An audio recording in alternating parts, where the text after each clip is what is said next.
You're surrounded by journalists. Hold your position.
You're watching TBPN. Today is Thursday, June 19th, 2025. We are live from the TBPN Ultra Dome, the temple of technology, the fortress of finance, the capital of capital.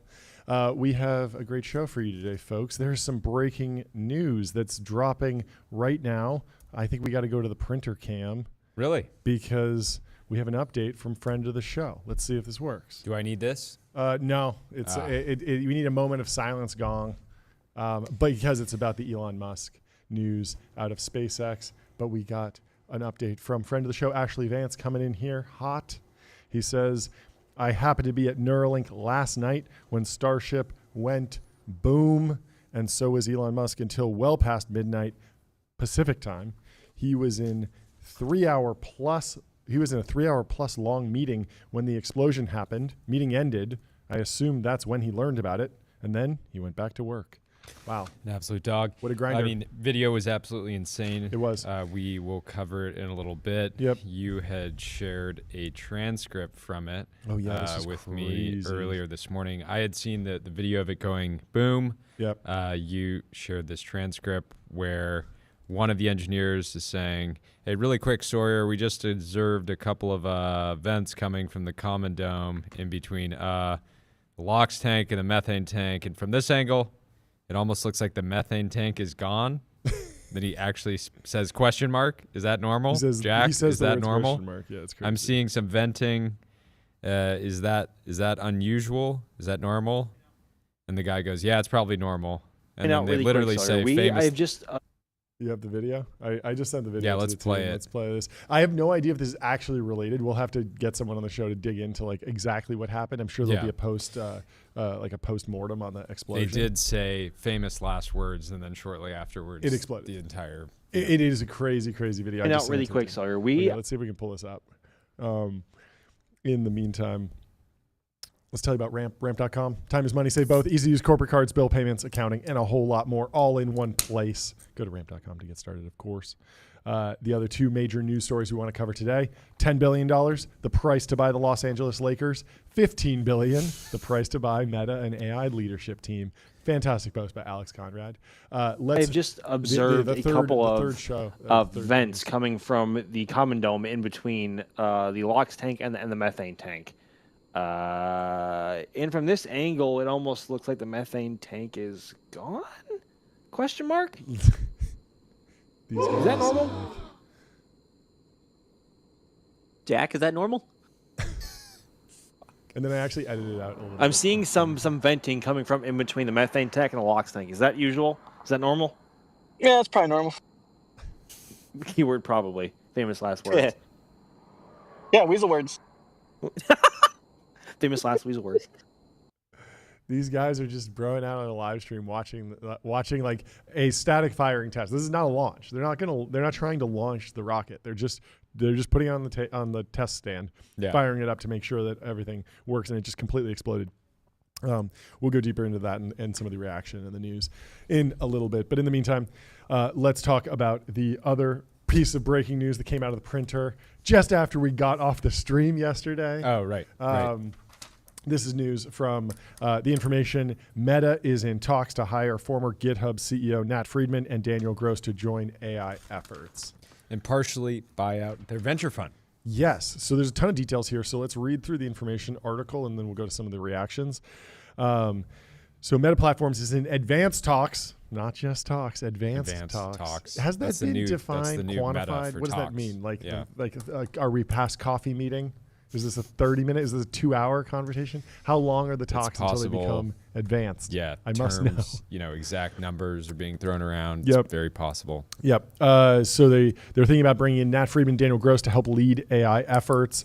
Part of those talks, Meta is in discussion about partially buying out Friedman and Gross's venture capital firm, NFDG, which holds stakes in top AI startups and is worth billions of dollars on paper.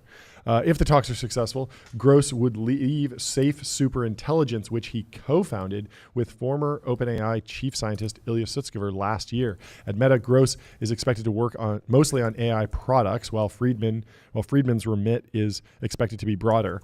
Both Gross and Friedman are expected to work closely with Meta CEO Mark Zuckerberg and Scale AI CEO Alexander Wang, whose hiring by Meta was finalized last week in a $14.3 billion deal.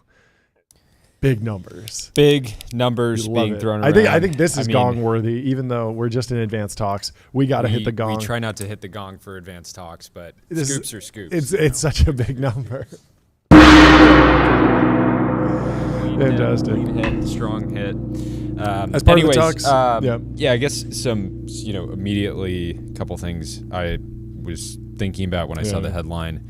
One, I don't know if this is common knowledge, but my understanding was that some of the money from NFDG was Zuck's, right? So they were already investing on behalf of Zuck to some degree, so this shouldn't be a huge surprise.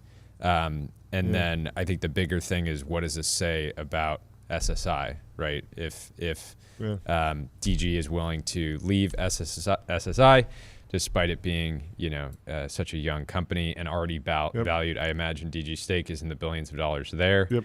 So to leave that and go to Meta says something. I don't know exactly what it says. I think it could potentially say a few things. One is that maybe artificial intelligence is more of a sustaining innovation than a disruptive innovation. And so that just by training a fantastic model, you're not immediately going to be able to overcome the network effect at Meta. And so Meta is maybe potentially a better place to go, really reap the rewards of artificial intelligence. Yeah. That's kind of a signal because, no one at Google was really thinking about joining Yahoo, right? There wasn't a lot of flow that direction. Yeah. It was like, we're on to something. We are going to disrupt, same thing with Amazon. I'm sure Bezos wasn't losing people to Barnes and Noble. Right? I think this is the analogy. Barnes and Noble threw out a couple max contracts and got a couple mercenaries. But if you're this was truly disruptive, you would think that you would say, well, I definitely don't want to be with the incumbent. I don't want to be in the legacy player because there's nothing that they can do to capitalize on the new wave of technology. And so there's been this question about AI, clearly an incredible technology, clearly like the greatest inventions, and it's up there with electricity and fire. Like it's really, really cool. The computers talk now. It's incredible. Yeah. At the same time, what is the market dynamic that drives how this technology will accrue value in various places? Who will the winners be? A whole bunch of startups? Will there be a monopoly player around it comes from a startup? Will there be a monopoly player and then sustaining innovation in every other Mag 7? And this is the question that everyone has been talking about for years, for a couple of years now. This is what Ben Thompson writes about, what we talk about all the time. And I think people are gradually waking up to the that, idea that like it's possible that a lot of the value creation at the foundation model layer will happen at OpenAI because of their consumer products, right? And this aligns with Sam's piece from last week, the gentle singularity. It's basically saying like we created intelligence and it's less weird than we thought, right? Which is a step back from how things were talked about and is a stark difference than maybe AI 2027, which is, super extremely AGI pilled and just saying, we're going to continue accelerating. And I don't know. I think it's right to kind of read into this and it's two things can be possible. It's possible that Ilya will create, very important lab with SSI, but it's also possible that they might never grow into a $30 billion valuation. Is that where they are now? They're currently priced at $30 billion. So for DG to leave as a co-founder of that company, I'm sure he's getting, he'll get a 10-figure package if he goes to Meta. If this goes through, but he's also leaving, I would imagine, billions of dollars of shares. This seems like very rumor mill at this point. Like this could go a bunch of different ways. It could just be talks and maybe they just come on as like advisors or something, or they join the board. Like Meta has a board that includes people that don't work at that company and they add a lot of value there. So that could happen. It could also be that Meta winds up acquiring SSI. That would be a wildly different take on this. Or it could be that they leave. The information seems like somewhat confident about this, but it's interesting. It's only a couple sources. SSI, multiple co-founders. It's very possible that even since the company was started, certain members of the co-founding team, like Ilya, want to build what they see as super intelligence, and it's possible other members of the team are like, this is like more software. We're gonna vend this out in a bunch of different places, and ultimately, it just, I don't know. You don't typically see people get off rocket ships. I agree. Right? Especially co-founders, unless there was an extreme, rift. There's another side to this, which is there's a question about what structure, even if the goal still is super intelligence, what is the corporate structure and the capital formation structure that delivers super intelligence? Because we saw this with OpenAI when it was a nonprofit.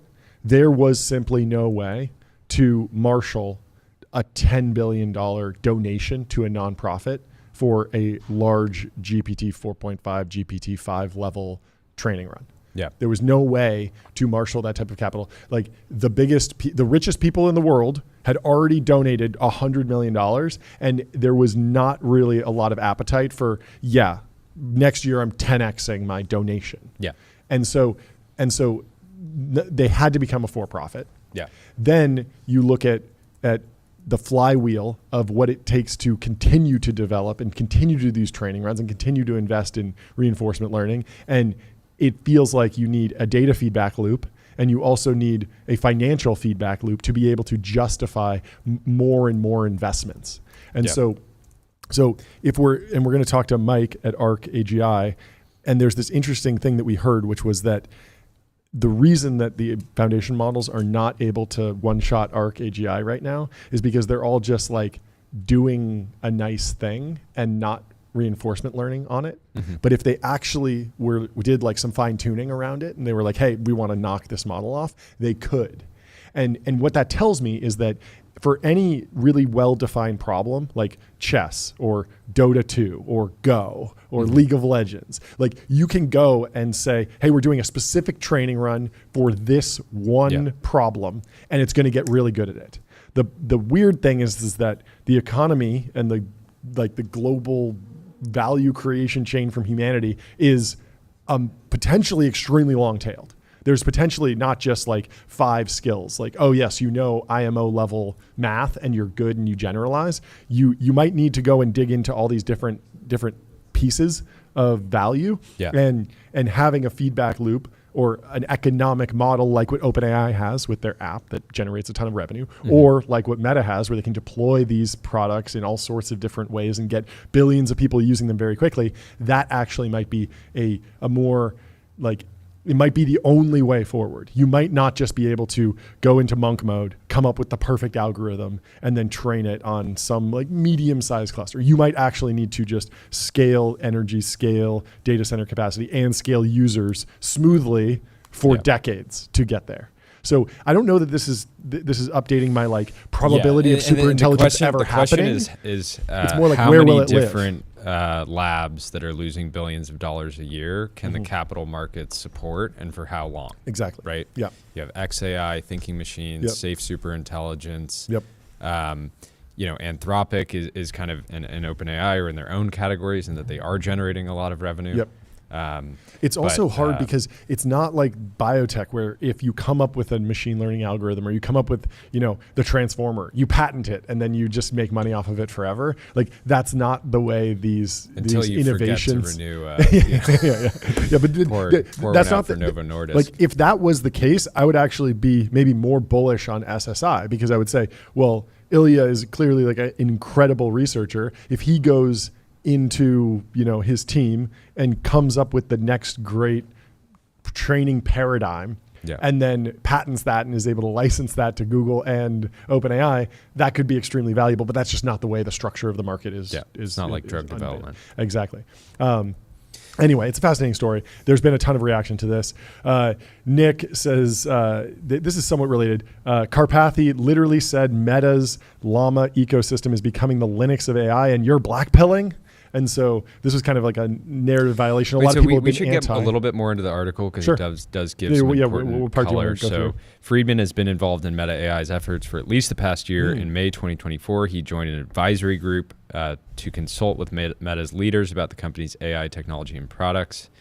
Earlier this year, Zuckerberg asked Friedman to lead Meta's AI efforts altogether. The person familiar with the discussion said Friedman declined but helped brainstorm other candidates, including Wang. While Zuckerberg was skeptical Wang would leave Scale, Friedman convinced him a deal was possible, said a second person with knowledge of the discussions. As the Wang hiring came together, Zuckerberg approached Friedman again. This time, Friedman agreed to a deal of his own. He is currently expected to report to Wang, who is roughly 20 years his junior. Both men will be a part of a small group of Meta leaders that Zuckerberg refers to as his management team, or M team. For Gross, the talks with Meta put him in an awkward position with SSI, a startup formed with the goal of building a leading AI company insulated from short-term commercial pressures. So again, SSI's strategy from the beginning is saying we're not going to release anything until we create super intelligence. I just think it might be the nature of the economy and the nature of artificial intelligence and the structure of the market that might mean it is impossible to insulate yourself from short-term.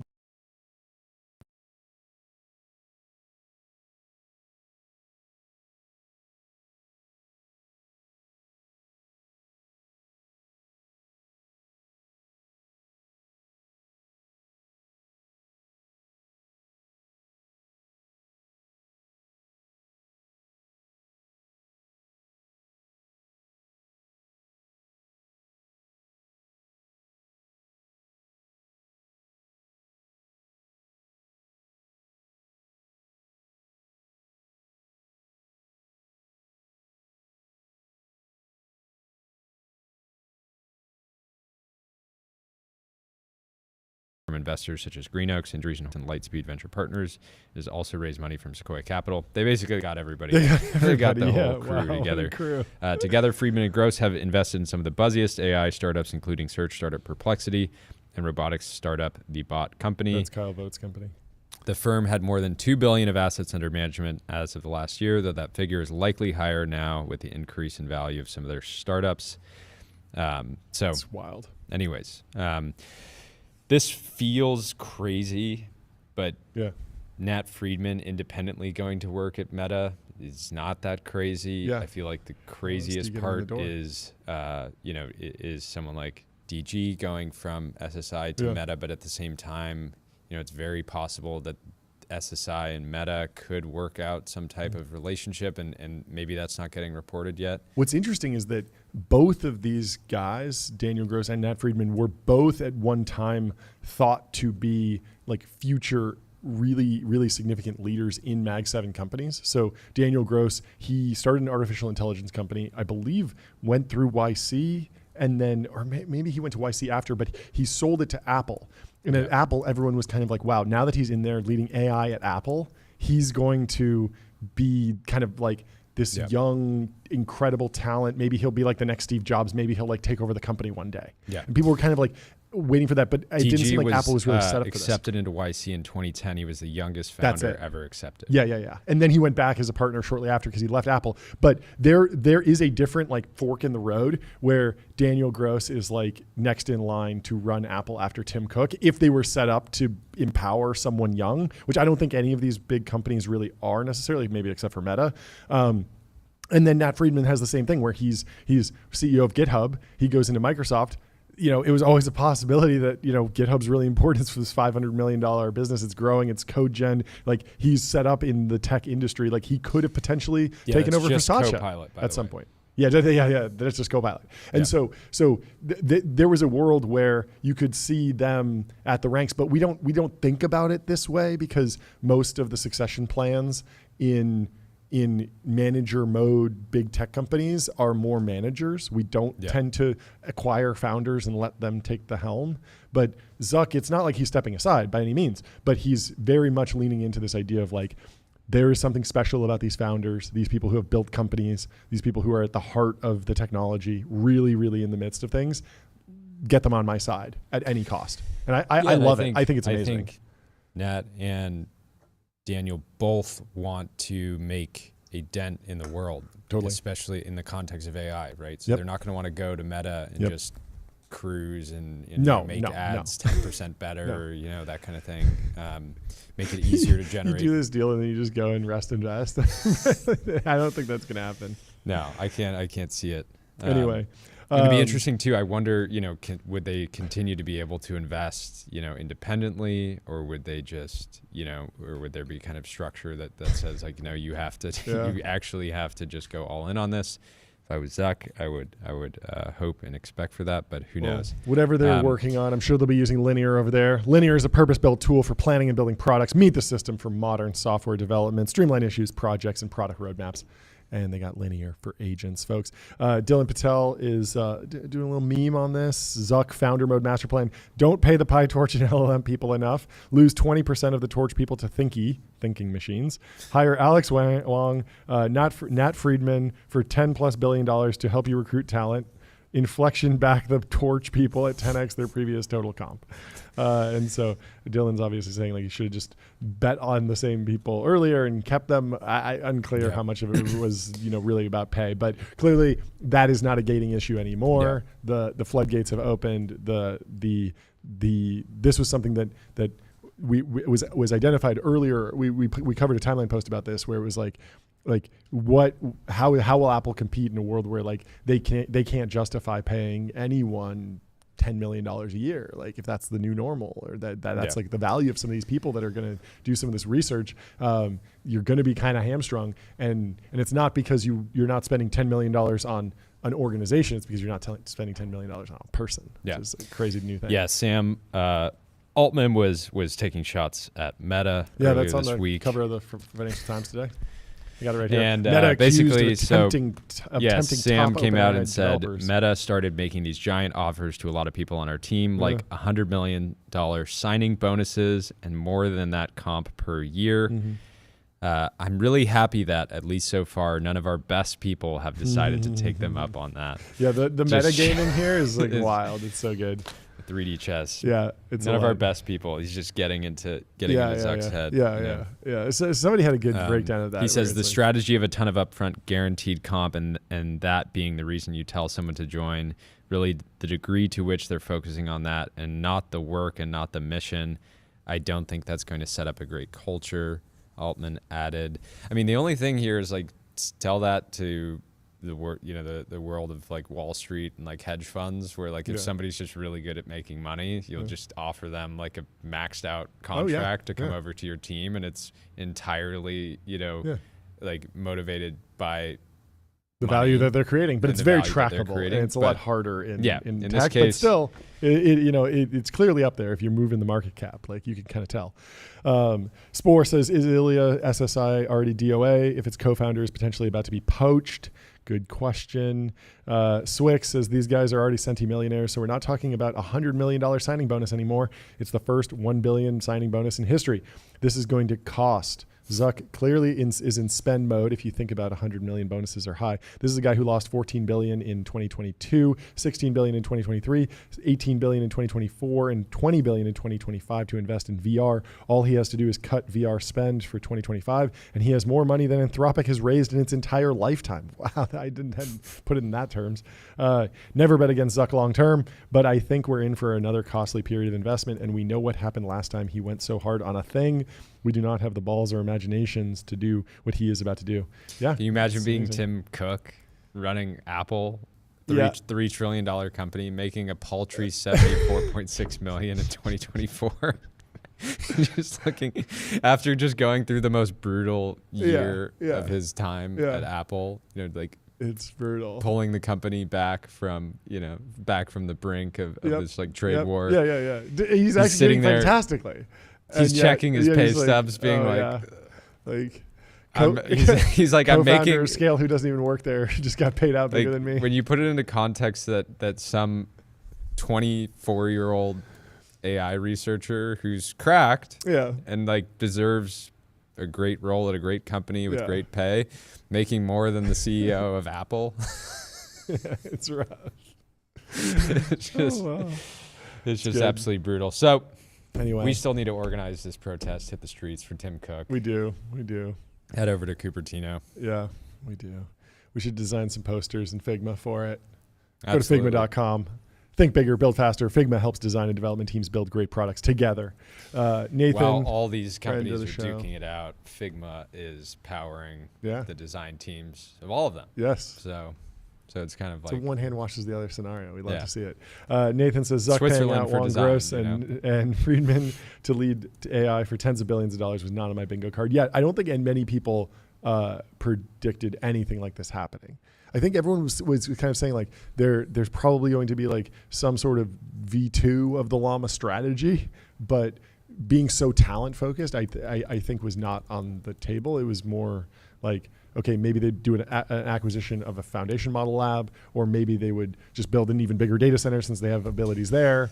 And I think and it's been a very different. we strategy. don't know much about sports, but there's probably, I was trying to think, is like Luka Doncic or whatever going from Dallas to the Lakers. That was a big surprise. That was a surprise. SSI co-founder going to Meta. Okay. Yeah, this is also the big. Luka of tech. Yeah, For people who know what reinforcement learning is. exactly. Luke Metro chimes in, dog, how much is Zuck paying? He's over at Anduril right now. The meme has been, do you want to just sell ads or do you want to build something important at Anduril? Well, with these pay packages, I think you're going to get some Anduril engineers being like, I'm willing to sell ads. Like, I'm willing to optimize ads. Actually, I see a lot of ads throughout my day. I've always been kind of fascinated by them. Protecting It's the kind of a bit world of a and passion. ensuring like, Western-led peace. Creating world peace is like noble, but like at a certain dollar value, ads are cool too. Yeah. It's absolutely insane. Well, I'm excited to see this unfold. It's interesting the way that this reporting is written. It feels at times like it's already happened, but it's clearly not confirmed. So Yeah, it could kind of go either way. But I mean, we heard the leaks about Scale AI like a few days, and there was some speculation about what was going on there, and it became very real. And so, who knows? Maybe it does become real, but we'll be tracking it here. Near Cyan says, ladies and gentlemen, Midjourney has done it. It's a new AI image to video model. Justine Moore from Andreessen Horowitz mentioned this yesterday, but the posts have been going out on the timeline. We have our intern, Tyler Cosgrove, in the studio today playing with Midjourney video. How's it going so far? Can you give us a little review? Good. It's been a lot of fun so far. So you're in the Midjourney Discord right now. Yes. Fantastic. So I've made 4 videos so far. Okay. If we can pull those up. Yeah, let's see. I'm excited to see these. He's in the Discord. He's in the Discord. Live from the He's in the Discord. trenches. How is the interface been? You just upload an image. Does it do the same thing that you get with a Midjourney image, where you type a prompt and then you get 4 images and you get to pick one? Yes. Yeah. Okay, yeah. so you get 4 video So you get 4 results. videos. and They're then 5 seconds long. And then you up-res the one that you like, basically. Yeah. Okay. I think when you export it, it basically does that. Got it. Oh, okay. Here you kicked it off with an image of us reading the paper. All right, let's Love see. it. So this was, kind of bear domestication, right? This is our Okay. bear. Wait, Okay. So did you include a prompt alongside the image? Yeah, yeah. So Okay. You add an image and then you prompt it. Oh, and then It you wa- add it a wasn't prompt. just random. Okay, cool. It knows us So, too well. Okay, that was the first one. Okay, let's see Love the second it. one. Love it. This is great. Bear domestication is in our future. Okay, this is us on our phones. And what is and then this? We have a kind of an angel flying over. ooh, the very bizarre. I was thinking Pegasus. Yeah, it's kind of has a unclear. bit of a demon vibe. Yeah. Who's the angel? In the back, that What was the prompt for this one? let's see, that one. was, Angel wings or something. Angel flies up behind 2 men as they look back and smile. Okay, yeah. Okay. The okay. actual video on us. Okay, what's this one? What's this one here? Uh-oh. This is us in Oh, the yeah, studio. this one. Uh-oh, a little meta. Oh, that's extremely Aliens- demonic. Aliens come and This steal is the super gauntlet. creepy. Bring I don't the like this. horses. Boo. Bring the horses. Boo. Bring the air horn back. Oh, that's weird. They steal the gong. Wow, they really Surrounded did by steal it. journalists. Hold your position. Okay, And then I okay. think there's one more. Yeah, let's play the last one. What you got? What's this one? That last one was bizarre. Very. Yes. So the physics are pretty solid. Sometimes you see Yeah. a bit of the same thing with VO3, where like if a car is driving, right, you'll see the back of the car. or Okay, something. we got us standing at the pool. Let's take a look at this. Oh, okay, this one's Okay. cool. There we go. Okay, we're back. The lighting on that's incredible. Okay, finish strong. 10 out of 10 for Midjourney. Play it again. There we go. I love this. This is great. That I've is cool. always- It looks really good too. Yeah, always bring your F-35 Joint Strike Fighter into the John was the that Club was pool. that a Tomcat? Was Something that like that. I don't know. Yeah. But okay, that was cool. I like that one a Okay. lot. Yeah, a lot Okay. less demonic. When Took you're us on doing a bit the- of a roller coaster Yeah, there. yeah. I did not like that angel. That was weird. That was That was very a weird. little bit creepy. The aliens were very bizarre, but you redeemed it all. You won it all back. Fantastic. Give us a review of the overview of the actual experience.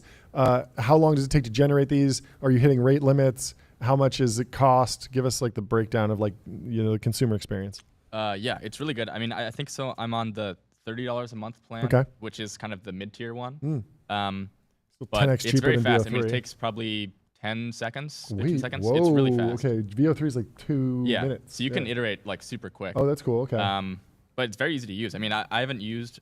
So I'm actually not on the Discord. I'm on the website. Okay. Yeah. But it's very easy to use. Yeah. Okay. Very cool. Very cool. And you can run them concurrently, so I could do multiple Okay. at the same time. That's great. But yeah, really great. Awesome. Well, very fun. We'll be tracking it more, asking people how it's benchmarking, how it's working. We'll have to have some fun with those. I had a lot of fun with the VO3 ones. We were doing the crashing through the Hollywood sign, few too many bottles of Dom Perignon on the back of the Ferrari. Yeah, I didn't like how there weren't there seemingly weren't Yeah, guardrails. that's an AI safety issue. Yeah, that's You an should- AI I shouldn't just safety. be able to You shouldn't prompt be you able to to visualize yourself with drunk like, driving. Yeah, It's ridiculous. bottles of champagne flying out But of a car. the quality was remarkable. Anyway, Midjourney is having fun on X. They say introducing our V1 video model. It's fun, easy, and beautiful. Available at $10 a month. It's the first video model for everyone, and it's available now. Wait, how many prompts do you get for $10 a month? I don't know. You want to look it up? Yeah, I mean, I think it's actually unlimited. Okay. But it just takes longer. Takes longer. Yeah, Okay. but that's cool. I'll verify that. That's insane when Yeah, you they're put it good. into the context of those outputs Yeah. are in many ways better Yeah, yeah. or on par, Yeah. at least like from an entertainment value Totally. standpoint as VO. Yep. And VO is $500 a month. $500 and you're a still month. gated on. I could only do 3 per day. I have to come back. They take 2 minutes a pop. Yeah, speed of iteration is really, really key. So I mean, that's the whole Discord model. Is like get people iterating, sharing ideas, like to explore the space and figure out what works. Like even just from seeing those 4, I feel very confident about its ability to render aircraft. And so I'm probably not going to go and prompt a bunch more Alien videos, but I'll definitely be prompting a bunch more F-35 videos because it seems to do that really, really well. And so the more people you have making more stuff, the more you learn the guardrails, learn how to use it creatively, and can actually make a better product. But Midjourney was having some fun. Devin Fan from XAI says, I know what I'll be doing this weekend. And Midjourney says, what weekend? And Will Depew says, LMAO. Blake Robbins says, Midjourney video is breaking my brain. And everyone's having a good reaction to this. So always fun to have a new AI tool. And we're talking to a couple AI folks on the show today. So we'll be running through that, getting their reactions and talking more stuff. Elon Musk posted the very sad, what is this, the Pepe or something? It's the green frog. He's smoking a cigarette. He's not happy, probably because RIP to ship 36. 4 a.m. Brutal. We actually, Vance, we should. I think a picture of Elon, smoking a heater after one of his rockets blew up would become a timeless meme. That would be. It would be worth kind of his comms team kind of working on putting that together. Maybe working with Ashley Vance to get that shot. Yeah. It could live. So girls say, I can't believe he didn't cry at the Titanic. Do men even have feelings? Boys crying at the sight of ship 36 exploding. Very, very sad. And then Elon says, just a scratch as the entire thing blew up. It was a flesh wound. It was intense watching it. The ball of fire here is immense. So the Starship exploded during a test in Texas, a setback for Musk's Mars ambitions. Now, the Mars transfer window is very, very tight. Like, you can only get from the Earth to Mars like once every 18 months or something, or maybe even more. It's really hard because like if the planets are on the opposite side of the solar system, like you just can't, like even though you have a rocket, you just can't get over there. So you have to wait until they're lined up and then you can do it. But realistically, skill issue? Realistically, true. Skill issue. If you build an even faster rocket, you could get there no matter what. You just steer it around like it's a GT3 RS around the Nürburgring. No problem. So the explosion occurred during a static fire test. No injuries were reported. Thank goodness. We love autonomy. Very, very happy to hear that no one was injured during this because it looked horrific and it looked like in any other scenario there would be a bunch of technicians there, but fortunately they were able to do everything remotely, which is great. And then Starship faces pressure to meet deadlines for NASA's moon mission and Mars exploration. So there's a big NASA moon contract that's very important, very material to the business. Obviously, SpaceX has a lot of other business lines, but this one's very, very important too. And and we hope that they can get back on track. SpaceX is making an enormous bet on Starship, which stands roughly 400 feet tall at liftoff as it tries to break ground with new reusable rockets. And the paradigm of Starship, it's not just a bigger rocket, it is way more reusable. Like you look at the thing, it comes down, gets caught by those arms, can instantly be refueled and sent back up. You're talking about potentially like multiple flights per day. And so the problem here is not, can you build a big rocket? Humanity has done that before. Humanity's built a rocket that's roughly on par. We've gotten to the moon before. The challenge now is not, can we get to the moon? It's the same thing with like, the challenge is not, can we build a flying car, or we have helicopters. Can we build one humanoid robot or one self-driving car in San Francisco? It's like, can we actually scale these systems to the point that it is safe to go to the moon and back on the drop of a hat for $200? Like that's the challenge. It's more of an economic and industrial might challenge. And that's a completely different challenge from just, can we get one rocket to the moon? An exquisite system. We're looking for reusable, scalable, frequency engineering system. So good luck to Elon rebuilding and the entire SpaceX team. I'm sure it's a huge challenge right now. Let's do some ads. I'll tell you about Adeo. Customer relationship magic. Adeo is the AI native CRM that builds, scales, and grows your company to the next level. Get started for free. Adeo.com. Oh my God. You can use. Wait, what is that? What is that sound TBPN. At the end? Is that attached to that soundboard? Guys, I think you botched the action movie sound effect. So oh no, it has work on that. Okay. In other news, the Los Angeles Lakers has been sold for $10 billion in richest deal in sports history. Guggenheim Partners CEO Mark Walter, who also owns MLB's The Dodgers, is acquiring the storied NBA team in a move that makes it the world's most valuable sports franchise.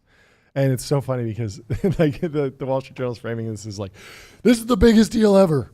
No one's ever done a deal like this. And we're like, wait, so you're talking about like a Series A for like a foundation model company? Like as a tech person, I'm just like, yeah, like $10 billion. Like $10 billion. I mean, we should ring the gong, but it's not exactly like the first time. It's not even the first time this show we've heard a decacorn.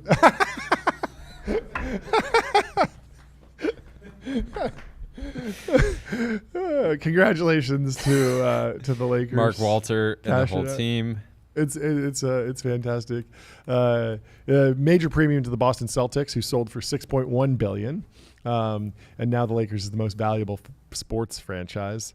But they just don't do enough volume. There's only a couple games. They're not 24/7 like Instagram. Does that ever go offline? No. There's always entertainment. No. Lakers. They're still doing seasons. They need to have 24-hour basketball. They want to really get there. Around the clock, it's like endurance basketball. It's just a week-long game. Gotta always have 5 players on the court, just constantly running up. It's the only option. Jeannie Buss and her family, who have owned the Los Angeles Lakers since Jerry Buss bought the team in 1979. Wow! On Wednesday, agreed to sell majority control of the storied team to Mark Walter, the sports investor. And I looked at the return on investment of owning the Lakers for that 40 years, slightly under S&P 500. Like it was a really, really good deal. And it was a really great company that grew a lot, but it didn't outperform the stock market. Just diversification, bros. DCA, bros, undefeated again. Well, if you're trying to DCA, do it on public.com. Investing for those who take it seriously. Multi-asset investing, industry-leading yields. They're trusted by millions, folks. Anyway, Walter, who is part of the ownership group that owns the Dodgers, has been part of the Lakers since 2021 when he purchased a 27% minority stake in the franchise. He's also a co-owner of Chelsea in the English Premier League, the WNBA's Los Angeles Sparks, and the newly formed Cadillac Formula One team. Let's hear for Cadillac. Let's go. Let's hear for Cadillac. Yes, congratulations. Can't hear you at all. John front run the Cadillac F1 team and got a Cadillac for himself over there. You can see the black. It's great to have an American F1 team in the business now. Yeah. We've fallen off, but we're coming back. You're not going to be able to get one of these in the whole country. I don't think so. They're going to be too popular. After the F1 team, gets out on. The sale marks the end of nearly a century of Lakers control by a family that has become synonymous with Los Angeles sports and the glitz of professional basketball. The deal also comes at a time of skyrocketing valuations in professional basketball, which haven't come back to earth since the league announced a media rights deal last year worth $77 billion when the Celtics sold in March. The $6.1 billion valuation exceeded the previous record valuation set for a sports team by the $6.05 billion sale of the NFL's Washington Commanders in 2023. He purchased the Lakers for $67 million in 1979. The team transformed from franchise uprooted from Minnesota into one of the winningest and most valuable sports properties. I had no idea that they were founded in Minnesota. That's where the lake name comes from. Interesting. Minnesota is the land of 1,000 lakes. They were the Lakers because there's a lot of lakes in Minnesota, and then they just put them to they just brought them to LA and kept the name. But that's what Lakers means. Yeah. Wow. The Buss family oversaw the creation of Showtime and presided over the NBA's last three-peat. A-listers like Jack Nicholson and Leonardo DiCaprio have become fixtures at the games. And when they sell merch, they need to pay sales tax. They should get on numeral.com, numeralhq.com. Sales tax on autopilot. Spend less than 5 minutes per month on sales tax compliance. All the they have won 11 championships since 1980. Their rosters have boasted many of basketball's brightest stars: Magic Johnson, Kareem Abdul-Jabbar, Kobe Bryant, Shaquille O'Neal, and LeBron James. LeBron James' son have all worn the Lakers' purple and gold. I love it.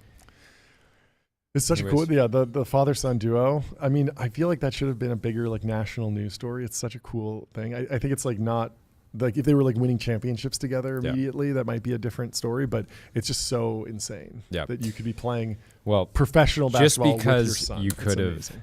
Earned a better return by DCAing into the stock market. That's not why people own these assets, though. Owning the Lakers for a number of decades, I imagine, was absolutely priceless. So, great investment. You get the owner's box. Great run. Yeah, all the perks, you have to add those in. What do you get perks from DCAing into the S&P? I like how Lakers legend Magic Johnson hit the timeline, said, just like I thought when the Celtics sold for 6B, I knew the Lakers were worth 10B. Let's go. The confidence of Magic Johnson. Great investor, too. He's got a bunch of good stuff in the portfolio. Anyway, more news on the Scale AI transaction. So it's closed. I believe that Alex Wong has a badge at Meta and shows up to work in Palo Alto and clocks in at Meta HQ now. Scale AI is still an ongoing concern, is still a company, but every competitor is out for blood and they want to take as much of the business as they can, since obviously the perception is that Scale AI will primarily be working with Meta and that other foundation model labs might not want to do business with Scale AI anymore. Yeah. Unclear if they can separate out the businesses, if they can separate them out fully over time and sell the position to other investors, create like a diversified, I mean, they could even take the company public, at which point I imagine that it would be a lot less of a conflict of interest or like a fear. But there's been news that OpenAI said, hey, we're not using Scale AI for data anymore because it's too aligned with our competitor, Llama maybe. But everyone's trying to a lot of this was very predictable, right? I don't think Meta and Scale's teams looked at and said, hey, if we sell right now to Meta, which is competing in open source AI, we're totally going to retain all of our customers, right? Like people aren't just going to immediately churn off. And no, they were smart enough to know what would happen. And there was an article I think yesterday about OpenAI, ending their relationship with Scale, but from what we knew, like they hadn't been doing much for a while. That's part of the reason why Mercor had been and they also brought a big ripping. function in-house because for some of the more complex tasks, it makes sense to generate the reinforcement learning data yourself. And there's just so many other services. Having like a single point of failure never makes sense for a business of that size, but we'll see. So the information has an article here about a little known startup that has surged, hint, hint, past Scale AI without any investors. This is interesting. After Meta platform Scale AI deal, data labeling is looking like Silicon Valley's hottest new interest. That's an enormous opportunity for Edwin Chen's Surge AI. For years, data labeling existed in a tucked away corner of Silicon Valley, a critical but unglamorous area of AI where companies like Google and OpenAI hire outside firms to improve their models by laboriously grading the quality of what they produce. Now, a spotlight has unexpectedly fallen onto the field in the wake of Meta Platform's decision to pay $14.3 billion for 49% of Scale AI, the best known data labeling firm. But it's not the largest such firm, nor perhaps the most impressive. That title belongs to Surge AI, founded by Edwin Chen. This is fascinating. I didn't know this. $1 billion in sales last year. Bigger than Scale. Yeah. So Chen's startup has won customers like Google, OpenAI, and Anthropic. It's such a testament to the idea that, like, sure, you can bootstrap, but it's so incredibly hard to have any hype around your business if you're bootstrapped because you're not having... Your investors aren't hitting the timeline for you on a daily basis. And also if you're not trying to raise capital, you have less need to go and be loud and go on podcasts and talk to the press and all this stuff because you're just making a lot of money. And sometimes it can be beneficial for people to not know about you. So this is crazy stats. So Chen is 37. He has no investors and has bootstrapped the 5-year-old startup entirely by himself, which has 110 employees in offices in New York and San Francisco. The company generated more than $1 billion in revenue last year. Surge has told employees a previously reported figure that exceeds the $870 million Scale generated in revenue during the same time period. And unlike Scale, Surge was profitable and has been from the beginning, Chen said. Moreover, Surge could see its sales get even larger if other companies copy OpenAI's decision to stop hiring Scale, a choice made over concerns about Scale's relationship with Meta to shift business to Surge. Other key financial metrics couldn't be learned, like how much revenue Surge keeps after paying its workforce of mostly contractors. So there is a question about like the margin, since this is somewhat of a marketplace business. This could be a situation where, a $1,000 contract comes in and $800 of that contract goes to the actual contractor who's doing the work of the data labeling. But at the same time, even if it's 200 million in net revenue, that's still a huge business. It's hard to imagine Surge not being a fantastic business if they haven't had to raise money. They have 110 employees and they're used by Google and all these major foundation model labs. So it seems like a fantastic business. But if Surge could earn a valuation from investors similar to the one Scale received from Meta, such a price would make Chen a billionaire many times over, at least on paper, and quietly one of the wealthiest people in tech. Interesting. I'm very interested to see what he did before this company. Edwin Chen. I feel like I've heard that name before, but I don't know. As AI models transform from toys into real business tools, data labeling is becoming more and more essential. Contractors hired by companies like Surge grade the responses from AI models and write thousands of questions and answers in fields like programming, math, and law to feed those AI models. And so, if you're, I wonder if this is going to go the route of, you are Deloitte or McKinsey, and you're going to have your team, but then also a company like Surge create a ton of training data around a specific workflow that is costing your business, 20 or 50 or $100 million every year.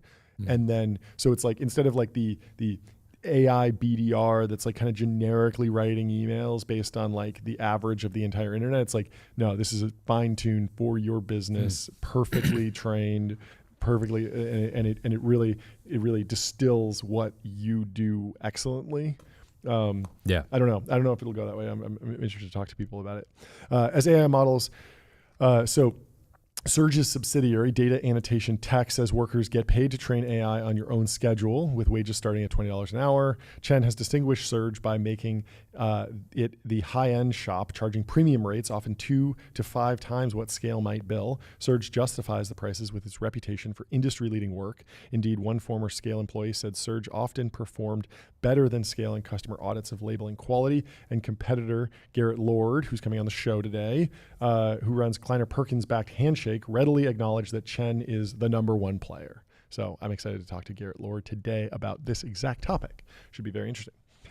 You wouldn't know that from the coverage of Meta's blockbuster deal to quasi-acquire Scale AI. Its CEO, Alexander Wang, who is now joining Meta in a senior AI role, was widely regarded as the leader of the data labeling field and had become a Silicon Valley celebrity, blanketing podcasts and conferences with his presence and posting heavily on X. It also raised $1.5 billion in venture capital, putting Scale on a very short list of companies that have raised that much, and he hired upwards of 1,000 people. Wang had made timed his exit perfectly given the traction of Surge, which had grown larger than Scale without outside capital and with a tiny fraction of Scale's workforce. Scale also missed the goal to hit $1 billion in revenue last year, but Scale spokesperson said the company Scale stood wasn't behind profitable either. Was not profitable. But wasn't burning a ton of money. I think they had were efficient, they raised 1.5 billion and they still had like almost $1 billion in cash. Yeah. So they weren't in like trouble or anything, but at the same time it was like not a wildly profitable, not a wildly lean business, but I don't know. What a It's absolutely fascinating to comp these two businesses. It's a wild industry. Yeah. Something that it feels like there's such an edge just to even identifying this opportunity years and years ago. I mean, I guess Surge started 4 or 5 years ago, but it was certainly like pre-ChatGPT that all these companies got started. And then they realized like some of them got started in self-driving car annotation, all sorts of stuff like that. But Chen studied linguistics and math at MIT, came to the idea for his startup after leaving college and witnessing firsthand how big companies struggle with data. Before starting Surge, Chen worked as a machine learning engineer at Facebook, Dropbox, Google, and Twitter. He worked at 4 different tech companies. Just like going from one to the next. That's insane. He was developing recommendation and search algorithms and helping gather the data needed to train them. Despite the hefty resources of those companies, Chen encountered a lot of problems. At Facebook, for instance, Chen was tasked with helping build a Yelp competitor. His team needed to train a model that could correctly classify businesses, telling the difference between restaurants and grocery stores, for instance. To do so, they needed a data set containing 50,000 accurately labeled businesses, which he found out would take 6 months for an outside firm to assemble. We had no solution other than waiting. We simply waited. When the data came back, Chen blanched. In some instances, it had labeled restaurants as coffee shops and coffee shops as hospitals. The data was complete junk. He wouldn't say which vendor Facebook had used. In 2020, he left Twitter to found Surge and picked up some of his first customers, executives from Airbnbs and Ndea, a once promising AI search engine startup, as only a founder in San Francisco might, bumping into them at rock climbing gyms in the city's Dogpatch neighborhood and the Mission District, talking up his startup. To get Surge going, Chen recruited data labeling contractors he knew from his previous roles and funded the startup using his savings. He wouldn't say how much he put in. Fortuitously, Chen focused on language modeling. Scale, by contrast, started out using more visual data for autonomous vehicles, which we talked about, just as those types of models began to grow in importance. Less than a year later, OpenAI had hired Surge to fine-tune its models by teaching them how to avoid producing harmful responses like a racially biased language, based on research paper the company published together in by 2022. Anthropic had become a Surge customer. So they're putting out research papers with OpenAI. And still managed to stay this under the radar. Wow. Yeah. So look at this. The label largesse. Data labeling has proved to be a lucrative niche in AI. Surge, founded in 2020, has over $1 billion in revenue, 0 funding. Scale, founded in 2016, has $870 million in 2024. Raised. This says funding raised, but this is clearly valuation or something because it says 17.4 billion, which is not what they raised. Turing has 300 million annualized, raised 225 million. Invisible. It's interesting. Merkle, Turing Circle. too initially was like a marketplace to just hire developers, and I think they pivoted into data labeling. Interesting. It's the same thing when I work with a cloud provider. The enterprise tech customer said, I don't know the internal expectations for why their services work so well. I push a button, and I'm glad for the internal work to make that happen. Data labeling companies typically use various techniques to make sure contractors aren't just dialing it in or phoning it in, I guess, when answering questions. For instance, the companies randomly insert questions that have no correct answers or make sure labelers agree on the right answer to a question. So obviously you scaffold up these like responses so that everything's like double checked, and then you can kind of see if people are messing around. But wow, what a beast of a business. I had no idea how big this thing is. Amazing. How'd you sleep last night? I'm on a comeback. I got an 89. Go to 8sleep.com. No. Get an 8sleep. I know what I got. 5-year warranty, 30-night risk-free trial, free returns, free shipping. What'd you get? You got 100? 88. Let's go. Soundboard. I demand What do a you want? What soundboard. do you want? Ashton Hall. Let's go. John did it. I did it. Beat you by he one. would never I had a beat terrible me night. I after also good took a run. nap after I got home. It was fantastic. We have our next guest coming into the studio. Mike from ARC AGI, breaking down how all the back. different models are doing. Last time yep. he was supposed to come on, Elon Yeah, I know, and it's so annoying. Trump decided to get in a massive timeline war. It was and brutal. John wanted to power through it. I said, I was like, John, the people in the YouTube chat are demanding this. Demand that we do a timeline. If we don't do it, they will segment. put up attack ads against us. They will buy billboards against us. On They will go to AdQuick. adquick.com and put up attack ads on TBPN if we don't cover the Trump Elon dust up. So we did. And now we're getting those folks back on the show today and later. But if you want to take out an attack ad on us, buy a billboard at AdQuick. Out-of-home advertising made easy and measurable. Say goodbye to the headaches of out-of-home advertising. Only AdQuick combines technology, out-of-home expertise, and data to enable efficient, seamless ad buying across the globe. We should do some timeline. I want to do this blank street story, but we can do that later. Let's dig through some what's in the timeline while we wait for Mike to join. Oh, we have Mike in the studio now. Welcome to the show, Mike. Good to see you. How you doing? Good He's afternoon. back. Actually. Thank you so much for. I'm glad there wasn't a major breaking drama story today. I was actually able to show up. Yes. I don't know if you watched that show at all, but like I was just sitting here. John was so locked in, wanted to just keep doing the show, and I'm like messaging him like, no, we actually have to. Yeah, it was a terrible day to launch anything new. And, we like launched something. I saw several startups launch stuff. Regrets to everyone who tried to get anything out that day. Yeah, Rahul. Actually, I remember them. It was Rahul and yeah, that's right. Julius had a launch. Yep. And what's the voice cloning company? 11 Labs. I think they launched something. Well, and then I think Lulu said something. She was like, if you have bad news, today would be a good day to drop it. And then OpenAI actually flagged like, hey, we had this like massive, this dust up with the government, right? Where the government was like, you have to give us your all chats ever, even if they're like, private. We don't want to do this.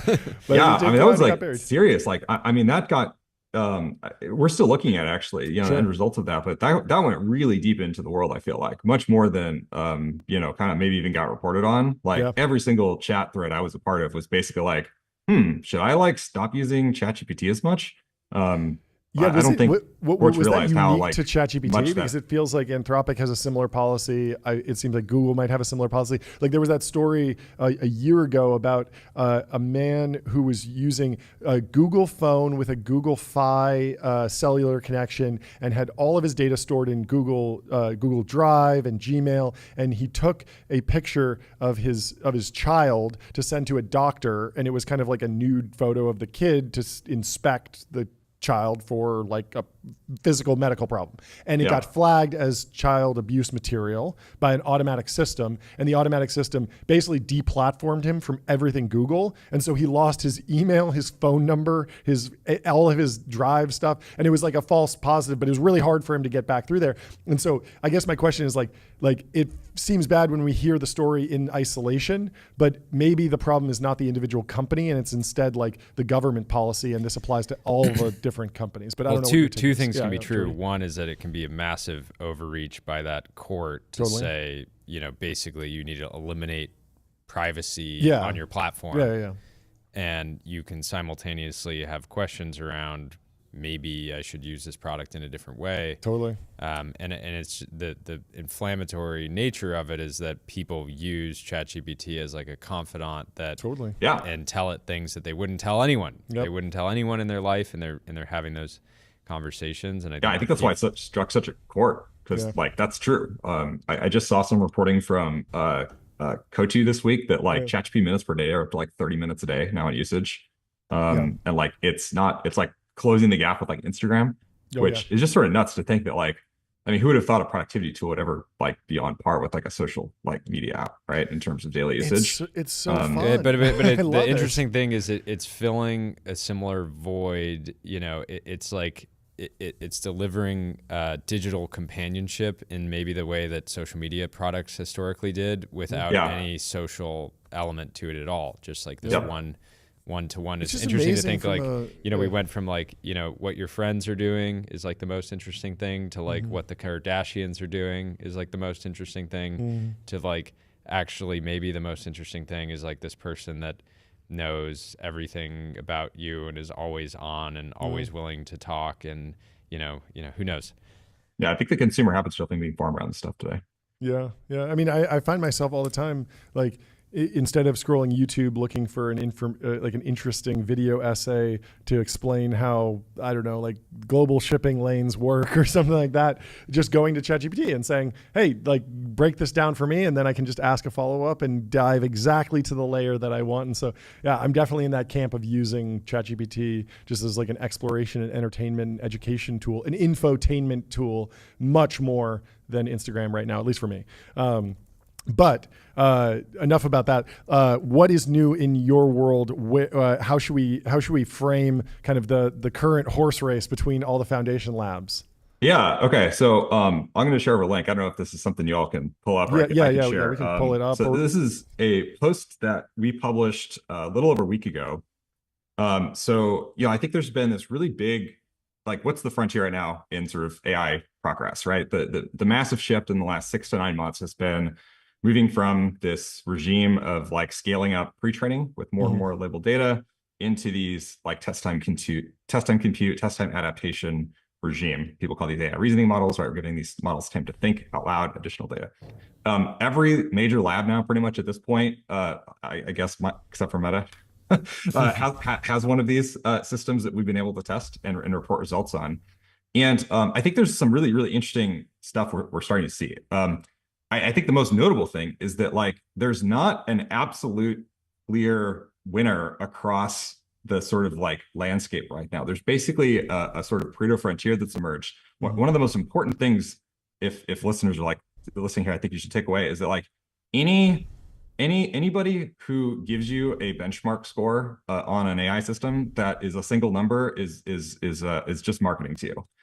Because the reality is now with these AI reasoning systems, you have to report score on like a two-dimensional axis. You have to consider cost and efficiency alongside the accuracy.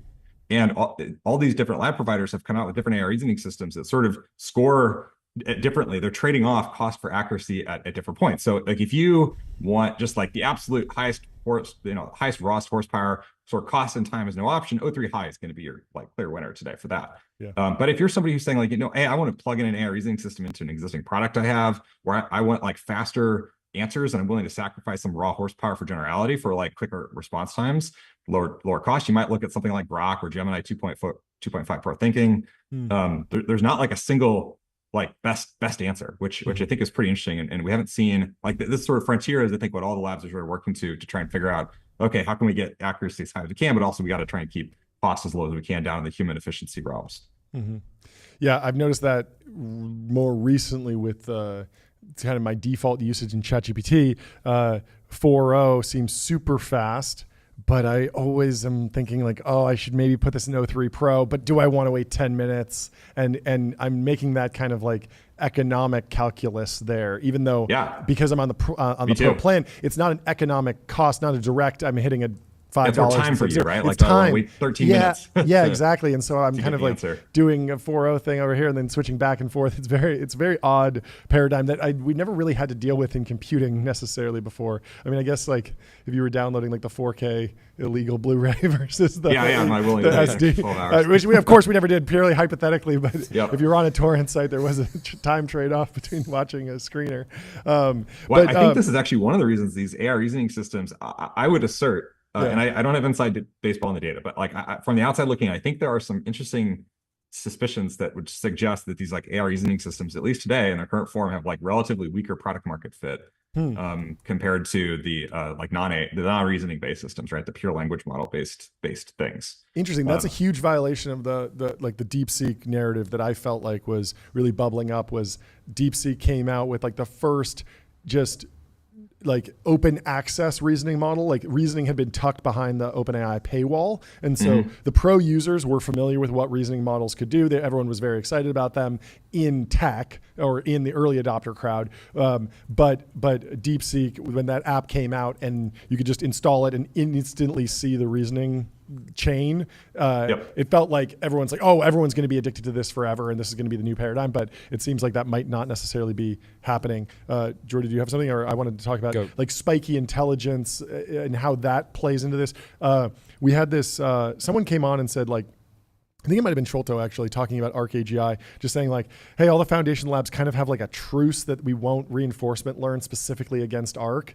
I don't know how real that is from your perspective, but it feels like increasingly we might see like very task dependent RL runs kind of chipping away at specific things like IMO level math is something that clearly like there's a ton of work to be done on, but we don't have as many verifiable rewards for poetry or comedy writing. And so that'll be a little bit messier and later down the road maybe. But at the same time, there's probably other verifiable rewards that are just smaller pockets of value here and there for these little micro tasks. And so I'm wondering if we will ever see like the marketing language around these models evolve. Like Grok kind of did this with like, we are the anti-woke one, but that was more just in the overall like temperature, the vibe of the model. Sure. But I'm wondering if there'll be an idea of like, this one's really good at math, this one's really good at research, this one's really good at that, or if they're all kind of going down the same path with what they're trying to solve. I do think you probably are going to see some domain specialization. I think my guess over the next 12 to 24 months is that you'd see some domain specialization when benchmark scores diverge because of how all these labs are starting to do the next evolution of their training, which is they're using RL environments to generate synthetic COT traces, doing their sort of model trainings on that data, and they're trying to go get it on a lot of different domains. The original O3 paper, I think was interesting on the benchmark results where, on this new sort of COT reasoning system, they had relatively high scores on math and coding, but the gap, or I should say the step function increase in those scores was much higher than the increase in like legal reasoning, which you would sort of maybe intuitively guess that or think, suggest, or expect that like legal reasoning would probably be one of the best like general domains for if you trained a reasoning model that was really good on math and coding. Like it should be like, and it's a language model that like that would directly transfer into like the legal domain because like, okay, it's symbolic, reasoning that's like self-consistent. And that wasn't the case. So I think I suspect that's what we'll see there. There's obviously the big scale news. The thing that I'm seeing now is there's probably like, I don't know, at least a handful that I know of these new startups that have come up in the last several months that are all getting founded to basically go build RL environments to generate synthetic or semi-synthetic data and like selling them to sort of the major labs, which are the major frontier folks building these next-gen systems. I think we're going to see more of that. I expect that's kind of where it's going to drive a lot of areas. Yeah, what does the data labeling market look like today? We were covering Surge AI, which a lot of people weren't familiar with. I'm sure I'd seen it at some point, but I was certainly not familiar with it until we covered it today. What do you think the data labeling market looks like in 5 years? Do you think that scale was getting out kind of at the perfect time? I'm curious. I think the timing was pretty good. I mean, like, look, the macro change here is from a regime where like we're scaling up pre-training. We want as much text, as much high quality label text as we can get our hands on to scale these foundational models into one where we're trying to train process models or make the foundation models really good for process thinking and COT generation.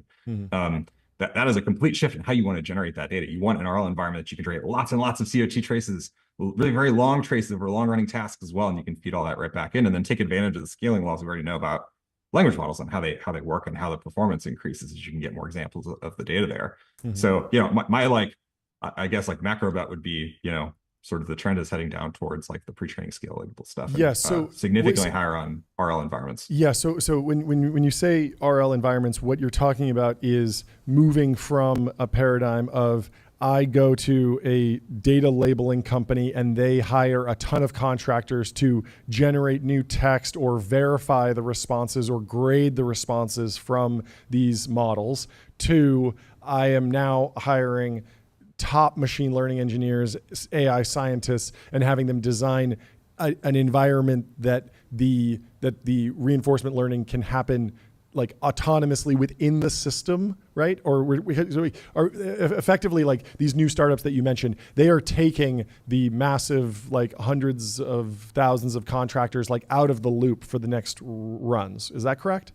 Yeah, it's synthetic or semi-synthetic in some cases. Like example companies here, like Mechanized Work is one that got started recently that's doing this stuff. Morph, I think, is doing this stuff. Habitat's another world environment that's sort of doing similar stuff. Sure. There's just a lot, and it's like very emergent. Many of these got founded in the last like couple months. And I think that's a function of the demand and the pull from a lot of the frontier research groups that are wanting this data to sort of do their all training stuff. So do you imagine companies like Surge and other players would try to pivot into this if they're expecting less I would growth? expect that founder-led companies like that would recognize this as a growing part of the business and have bets in it if they don't already.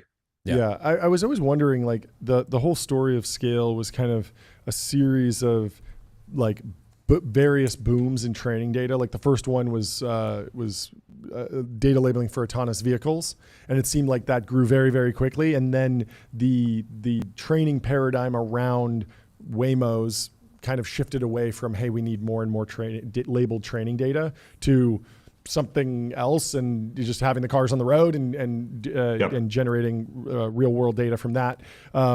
Then there was like the second era of like the pre-training, generating the data for RLHF and the big boom there. OpenAI and Meta, both big customers throughout that cycle. And then there was kind of a question of like, what's the third act for all of this? And I was wondering if is it possible that there is a third act, but it's just something like humanoid robots or something like that? Like put a bunch of people in mocap suits and generate a ton of training data for what it means to pick up a soda 25 times in a row. It'd be a very different like training data product, but at the same time, like we have mocap suits, and maybe that's relevant or maybe that's ridiculous to think. I don't know. What do you think about that? I mean, so one definition of intelligence is the information conversion ratio from the amount of information you have to an action policy decision. There's the intuition here is you can make a perfect decision given a set of data or information that you have. And oftentimes the right thing to do is go collect new data. And so once we actually start like peaking out on like intelligence capabilities, either plateaued because of research or like plateaued because we've actually got like AI that's close to AGI, the limiting factor then becomes like the ability to acquire new information, new data. And so in synthetic, like, or on the internet, that's going to be a function of like, in sort of software bits world. And then the one beyond that is going to be, well, how do you literally go make contact with like reality, the universe? And that's your feedback mechanism to get new information into the system, so you can like increase your overall intelligence. What do you think? We had George Hotz on the show a few days ago, and he was talking about this efficiency problem where like if you took all of the conversations that I had ever had and you transcribed them, it would be like a few megabytes of data. And I'm able to generate some level of intelligence, based on that, and have a golden retriever's level. Yeah, the level of intelligence of a golden retriever. Yet an LLM needs, effectively like, terabytes of data. The sample efficiency is very low. I mean, this is a true statement about just the paradigm of deep learning compared to program synthesis. Is the bet that that we're making at Ndea. Ndea program synthesis is a regime that's much more sample efficient or generate models that can generalize out of distribution. But I think it's a completely statement. It's a very damning statement that like we've got AI today that's trained on some colossus of like all of humanity's knowledge and text, right, over the last like 5,000 years. It's all on the internet, and like what new ideas have they produced? And maybe I could point to like AlphaEvolve, which I think is a very, very impressive frontier AI system. And it's legitimately finding new knowledge. It's creating new ideas, verifiably. But they're very small, and they're on the margins of things that we kind of like already have been doing, right? Matrix multiplications, things like this. They're in the regime of things that we kind of know about and can define and spec out for these systems. Whereas like if I took either of you guys and I gave you somehow the superhuman capability to have like all of humanity's knowledge in your head at the same time, like I think you'd probably be able to produce at least one idea, like connect two random divergent domains. You're like, oh hey, this kind of looks like this. Shit, what? Here's a new thought. Right. Totally. That still feels like something that I think. I mean, it's very exciting to build towards. I think that's what we all want, right? That is like AGI that's capable of invention discovery. That will actually increase the rate of like scientific frontier innovation, but we don't have that yet. Switching gears a little bit, 5 years from now, do you think the average American will pay for an LLM subscription?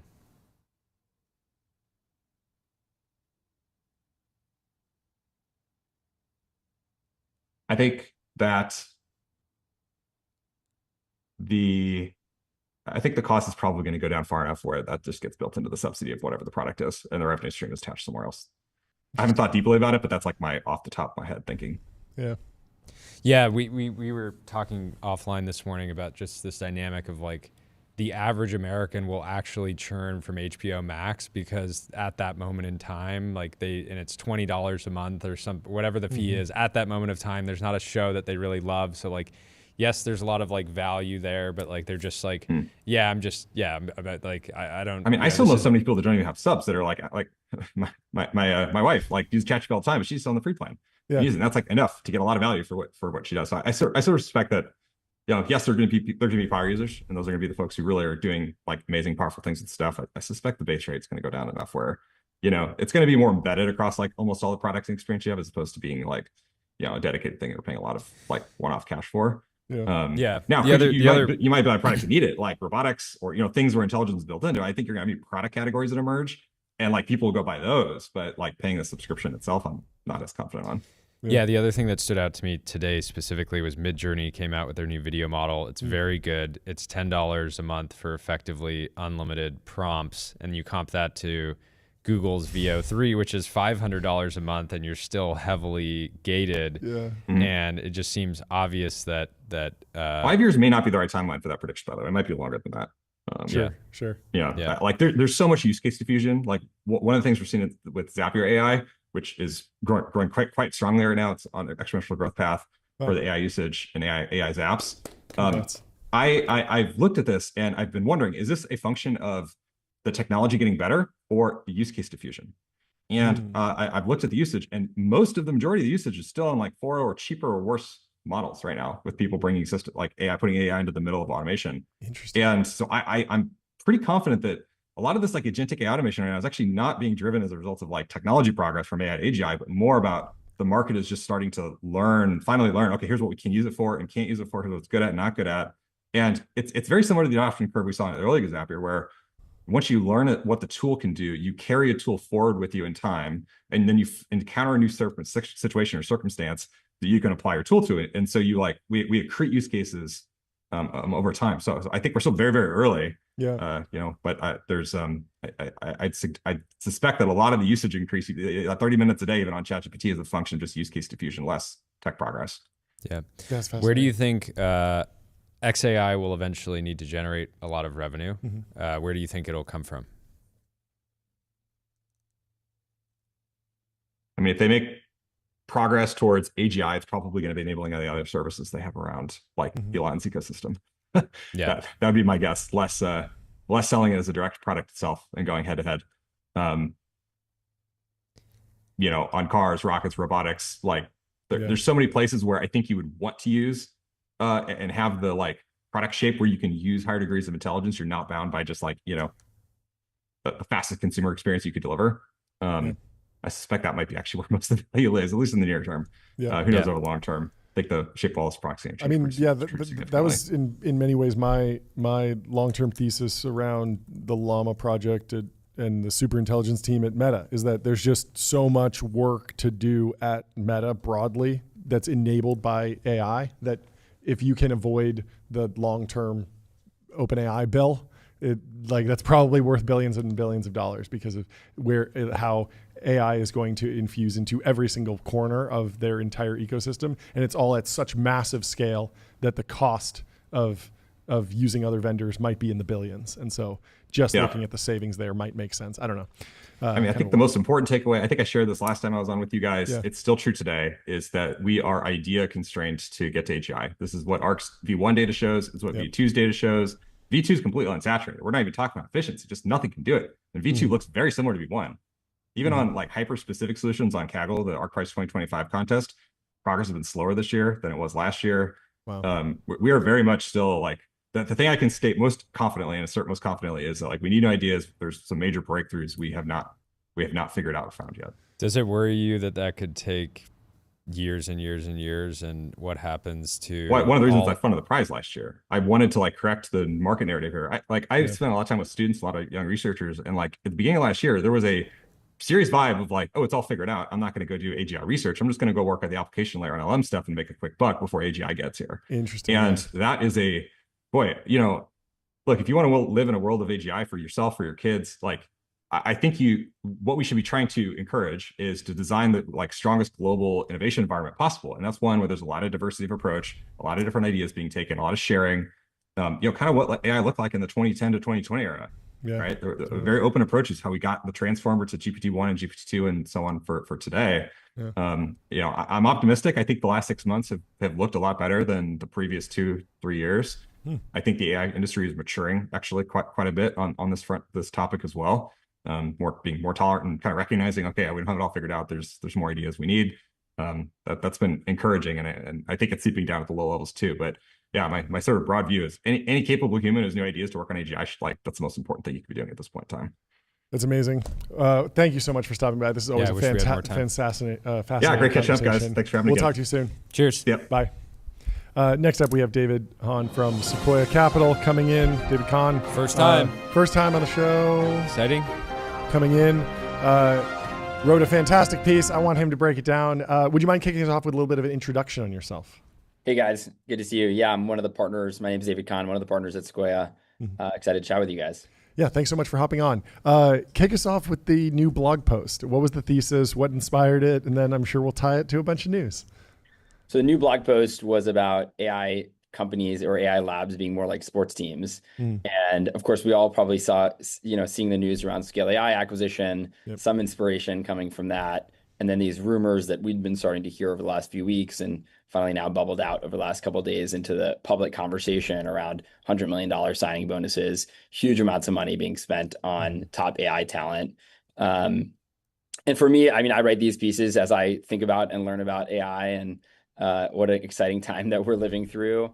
And I'm pretty fascinated by kind of the human dynamics of it all. There's like 7 to 10 people at the top of these big tech companies. They control, the big magnificent 7 are now a third of public market cap. They're extremely powerful and important. And I think there's sort of sometimes in AI, this notion that AI is super abstract or these things are inevitable, but actually it's human dynamics. It's sort of this game of 3D chess that's being played by these really fascinating individuals. And so as an observer on the sidelines, we all get to watch and see how this stuff plays out. And I like to write about it as I think about it. I posted on February 2nd, companies should do NBA style trade deals. I want to see OpenAI trade its COO and CFO to Anthropic in exchange for their CMO, a cracked PM, and a couple of Waterloo class of 2026 new grads. Well, there is kind of this new draft dynamic, right? Like every year there's kind of this new draft. And as people see these big packages, probably all the Stanford kids these days want to be AI researchers. And so there is this notion of it getting refreshed.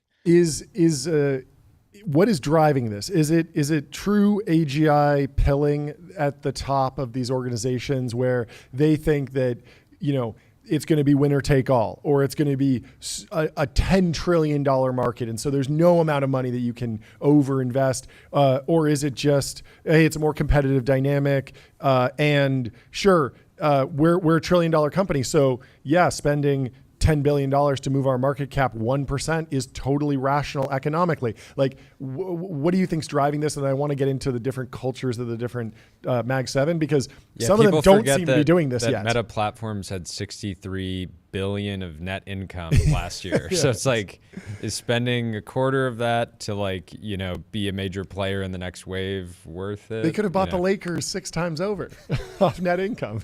Anyway, well, yeah. What is your take on the ethos that's driving these bigger packages? Yeah, I think about this, and when I write these posts, my frame of mind is I almost put myself in the shoes of these people, and I try to imagine what would I do, how would I think about it, what's the game theory of it. And I think there's 2 things, right? I think one thing is kind of the revealed preference seems to be that they're AGI pilled. Like people can tell you a lot of things. I think you learn a lot more by watching the decisions people make. And I think the evidence suggests that they believe AGI is coming. It's extremely important for these companies. It's sort of must win. And I think for Meta with these decisions, it's almost all in. We have to win.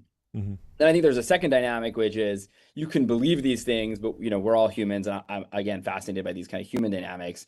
And you can get caught up in an arms race, right? And as humans, we look at evidence and we see evidence through a lens that we already have. And oftentimes we overemphasize reinforcing evidence and we underestimate evidence that disagrees with our point of view. And so you can imagine that 3 years in now to this sort of AI moment that started with ChatGPT, you can imagine that people are really caught up in this. And I think the arms race dynamics are something I wrote about in the piece. And I've commented in the past with AI's $600 billion question on the compute arms race dynamic. And I guess it's now interesting to see 2 arms races. First, there was a compute arms race. Everyone kind of got a lot of arms, right? Everyone has a lot of GPUs now. And now there's the talent arms race and everyone does not have equal talent, right? And so now you're going to see this arms race in talent and everyone's talking about it, but I think we're still probably inning 2 of this talent arms race because in any arms race, when I up the ante, you have to respond. And I think it would be a fiction to assume that nobody's going to respond to this. Who can respond, at least from a dollar standpoint? Well, I want to talk about Apple because it seems like Apple has the money, but they seem like the least AGI pilled of any organization. But their poor CEO barely makes, he doesn't even crack 75 million a year. That's not, you could make more. He should just become an AI, he should become a AI researcher and go to Meta. He really should. It's funny that you say that because I think these numbers are so big that they're kind of hard to grapple with. And so I was actually, after publishing the piece, I was like, I wonder how much Fortune 100 CEOs make. And I think an AI researcher is going to make 4 times the amount like the CEO of Coca-Cola makes. I mean, it is kind of wild when you think about the economic This is a totally new phenomenon in the scale of business. Yeah. And I mean, it kind of begs the question, like the numbers are huge, but the market caps of the companies are huge. And so the question is maybe not, should the AI researchers be paid less? It's like, should Apple be set up to pay Tim Cook $1 billion a year so that he can confidently go out and hire a couple people at 100 million or 50 million or 200 million and not feel like he's like the organization is like flipped from like a pyramidal standpoint, like you're still at the top. There's always a weird dynamic with a founder CEO who's taking a low salary and wants to hire a big shot, and like, can you really have a reporting too dynamic if you're making half as much as your direct report? Well, the question is, what's the marginal, I think with any salary, if you just think about it in pure economic terms, right? Like, what is the marginal benefit that you get from hiring this person? On a sports team with a pivotal position, you very clearly actually can understand kind of the economic rationale. You understand sports licensing and the way that these businesses make money. Hiring a star player actually does make economic sense for some of these franchises. And then the other element is sports teams are owned by mega rich individuals for whom ownership of the sports team is more than an economic investment, right? Maybe they really care about the city. Maybe, it's cool to own a sports team.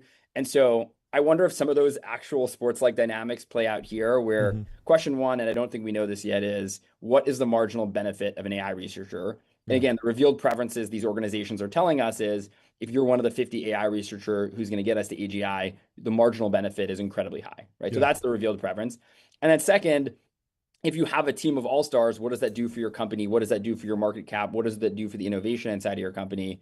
So I don't think we know yet the economics of it. I think you can make the argument in favor and say, hey, it actually is economically rational. This is the only thing that's going to matter. If you increase the probability that we get to AGI by X%, that is impactful.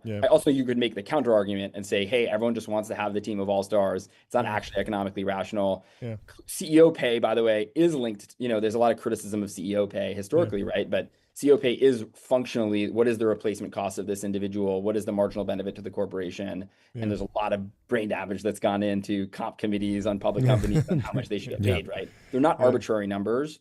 And this is more out of thin air, right? This is more a new experiment. And so we're going to see if it is economically rational or not. But regardless of whether it's economically rational, it is self-perpetuating. If one company is offering everybody this amount of money and you're in an arms race, everybody's going to have to respond. Yeah. Have you or anyone on the team comped this to what's happening in high frequency trading or on Wall Street? Because there's an interesting dynamic there where if a high frequency trader comes in and sets up some trading strategy that could produce $100 million in profit basically in perpetuity. But then if they leave, they can't take that code or strategy with them. And there's intense scrutiny on whether or not they are trying to exfiltrate that strategy. With AGI research, it feels like even if I go develop a transformer at Google, like it's open source immediately with the paper, and then even the secrets about reinforcement learning with human feedback is important. Like that just kind of leaks out immediately, and DeepSeek can clone it. Like it just feels like a much more porous environment over in tech. And I don't know if that's just the legacy of like the open source community, but can you walk us through kind of the comp between the two organizations? It is such an interesting dynamic. We just had Mike on from Arc Prize, and he was saying we need new ideas. But the issue is if you pay somebody $100 million signing bonus, they come into your organization and generate a new idea that gets us, one step closer to what super intelligence or whatever, you want to define as like what people are aiming for. And then immediately it's like, it's actually not really IP, and it just sort of like you can't really leaks out. You can't patent it. And then everybody benefits. Right. So, but what's your take? It does seem pretty porous. I mean, people are moving back and forth. I don't think this was true. I mean, when you think back 4 or 5 years ago in AI, people were kind of very loyal to these institutions. It does seem like that's changing. I mean, it is really hard to say no to these type of big numbers. And so I totally understand why people are saying, hey, it's just a life-changing amount of money for my family. Of course, I'm going to do it. And then I think to your point, the question is, in the high frequency trading world, there's non-competes. I mean, extremely complex kind of contracts when they sign people, garden leave, all this stuff to prevent the secrets from leaking out. What we've seen in AI now is with people moving fluidly between these organizations, it's basically impossible to keep anything within one organization. I roughly like to think of the AI ecosystem as an ecosystem. Like all of these players are kind of contributing to this body of ideas. There's no proprietary IP. maybe you're going to have compute scale, and maybe there are moats there, but Yeah. it's unclear actually how that evolves and what you can keep in-house. I do think maybe one dynamic at play here is, I remember reading in the Steve Jobs bio, there's a story of Steve Jobs recruiting 50 people. He had 50 people working with him on the sort of groundbreaking product that was going to make Apple, and it actually worked. And then you read about Elon and the 50 people working on Tesla Autopilot. There's sort of this magic number 50. I don't know where it comes from, but it does seem to repeat throughout tech history of 50 people is kind of the largest organization that you can get, where everybody is talking to everybody and you're achieving incredible results. And so that, if that is imagine if you take that as an artificial constraint, and I think that is what's happening with this lab that Meta's organizing. At least I read in Bloomberg, it's going to be about 50 people. If you impose that constraint, then suddenly all of the math also changes, because you're like, okay, well, 50 times 100, it's actually only $5 billion. Sure. You spend $5 billion on talent. Yes. If you believe that you're going to get to AGI. So I also think that the artificial constraint matters. And interesting. There's some rationality to that artificial constraint. What we've seen as these research organizations get bigger and bigger is you're not producing more results as you get more headcount. There's a sort of a Pareto. The top 20% of people produce 80% of the results. We need a new coinage for that. Like the 2 pizza team is well defined. This is like the 10 This pizza is called team Cahn. People call it Cahn's law. Oh yes, okay, yeah. I'll take that. Cahn's a Cahn-sized team, one Cahn team. A Cahn. It's just a Cahn. It's just a Cahn. Yes. Yeah, that's fascinating. Jordy, you have anything else? I was interested if you had a reaction to the gentle singularity. Sure. It's published on Sam's blog, which means that it's not directly content marketing. It's not directly from OpenAI, but obviously you should read into it in multiple ways. Did you have any specific reactions to that? The question about that is always like disruptive innovation or sustaining innovation, and that ties to meta strategy. But I'd love to know. Well, like it feels like, my question I've been asking today is how many unprofitable AI, multi-billion-dollar AI labs can the capital markets support over the long run, over a 5-year period? If we stall out for a few years in terms of really meaningful progress, which Mike has said people aren't making, at least against the ARC prize. There's not a lot of progress happening right now. OpenAI is actually in a great position. They have a subscription business. They have a consumer tech company that has a lot of revenue. Anthropic is in a good position, but there's this tension between the labs where you have billions of dollars on your balance sheet. You in theory could have a lot of runway, but at the same time, to make progress, you have to spend a lot of money, both on talent and different training runs and data centers, et cetera. So I just have this question around kind of like the next 3 years as like a very kind of interesting period. Yeah, I think there's 2 pieces to that. I mean, one is, and I think about this a lot, is like the long run in AI. What does that actually mean? And I think that there were all these essays being published last year, right? Like AGI is coming in 2026. It is interesting how the narrative has changed in the last 12 months, right? A year ago, you had all these people saying, hey, I'm one of the 100 people who knows. I really am resistant to these type of arguments. I find them to be frustrating, but I'm one of the 100 people who's in the social circle where all my friends are building AGI, and AGI is coming next year, and you guys are all crazy if you don't see it, and just be aware, it's like life is going to change dramatically. And then now we're at the gentle singularity, right? Like it is sort of interesting, this contrast. That's what I'm saying. It's a huge contrast that's very convenient if you have a consumer tech, if you have a consumer app that billions of people are going to use in the next few years, and there's a bunch of different ways to monetize that. And for me, I would tie it back. I mean, I did this math last year, the $600 billion question. It was initially the $200 billion question, but it was basically like, hey, if you look at NVIDIA revenue, you can use that as a proxy for total data center spending. If we're spending $300 billion in data centers, we need to make $600 billion of revenue off of those data centers to get a 50% gross margin. And so I had done this math, and then I basically said, hey, total revenue in the AI ecosystem. At the time, OpenAI had about $3 billion of revenue. And I did some rounding and said, okay, give everyone else a ton of credit. And maybe there's 50 billion of revenue, but we're like 10% there, right? In terms of actually generating the revenue the AI ecosystem needs. And now 12 months later, OpenAI is at 10 billion, the coding AI ecosystem's at 3 billion, but we're still dramatically under monetizing this technology. And to your point, in the long run, the question becomes, how long does that sustain? And I have this sort of mental model now of AI as it's sort of being carried by its own momentum. I think of it almost like the slingshot you're swinging around, and it's like it's sustaining itself by its own momentum. And there's this arms race, and there's this sort of microeconomic game theory of how each player is reacting to each other. But at the end of the day, it's momentum that's carrying it. And at some point, maybe we get this AGI thing and then it's like all worth it. And in the long run, I am very confident it's all going to be worth it. When I'm 80 years old, AI is going to be everywhere. But what do you do in the medium term? And I think nobody's talking about this right now, which is this sort of about face or this U-turn from the 1 year ago. You guys are all crazy if you don't see AGI coming immediately, to now I was listening to the podcast that with $100 million signing bonuses. And it's like, well, you know, AI actually hasn't changed people's lives that much. It's going to change people's lives later.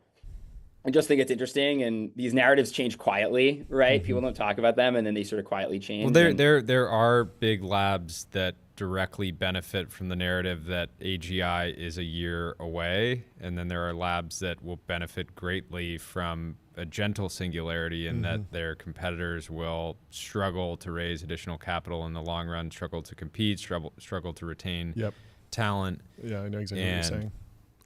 Makes sense. Also, I mean, you know, and I don't think this is one company. This is the whole ecosystem has to deal with this. But there were a lot of promises made a year ago. Yeah. And I think a lot of people would like to ignore those. Or like, what's going to happen when we pass all these deadlines where we've been told like that's AGI?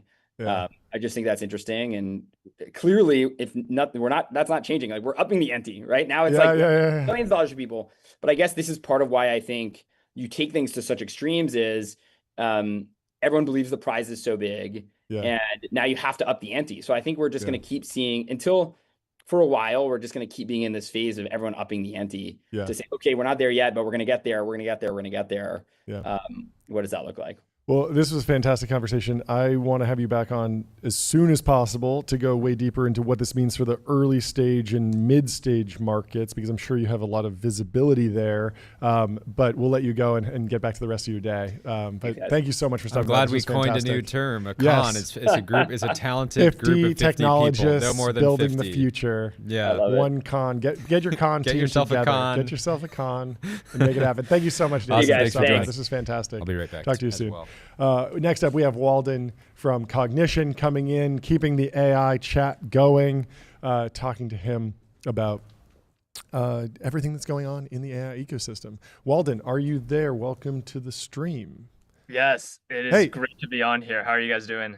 I'm doing great. Thanks so much for stopping by. Would you mind introducing yourself in the context of Cognition? We've obviously had Scott on the show multiple times, and people are probably familiar with Devin and Cognition, but I'd love to know a little bit more about your story, how you wound up there, and what you're working on kind of day to day. Absolutely. I was a good friend with Scott before we started Cognition. We did same competition series growing up, and I was kind of also working on just various ways of working with these new programming agents. I was really waking up every day trying to figure this out. When I caught up with Scott, we figured out that, hey, we were both very interested in a similar thing. We had a group of people that were all, ready to jump at this opportunity, and that's how we got it together. So today here, I'm Chief Product Officer and co-founder. A lot of the time, honestly, I think many times people think of product as just like the interface or the UI or the integrations. I really do think the intelligence and brain behind Devin is so fundamental to how you think about the product that we build our product team so that individual people are tuning the weights of the models, but they're also the ones talking to the customers.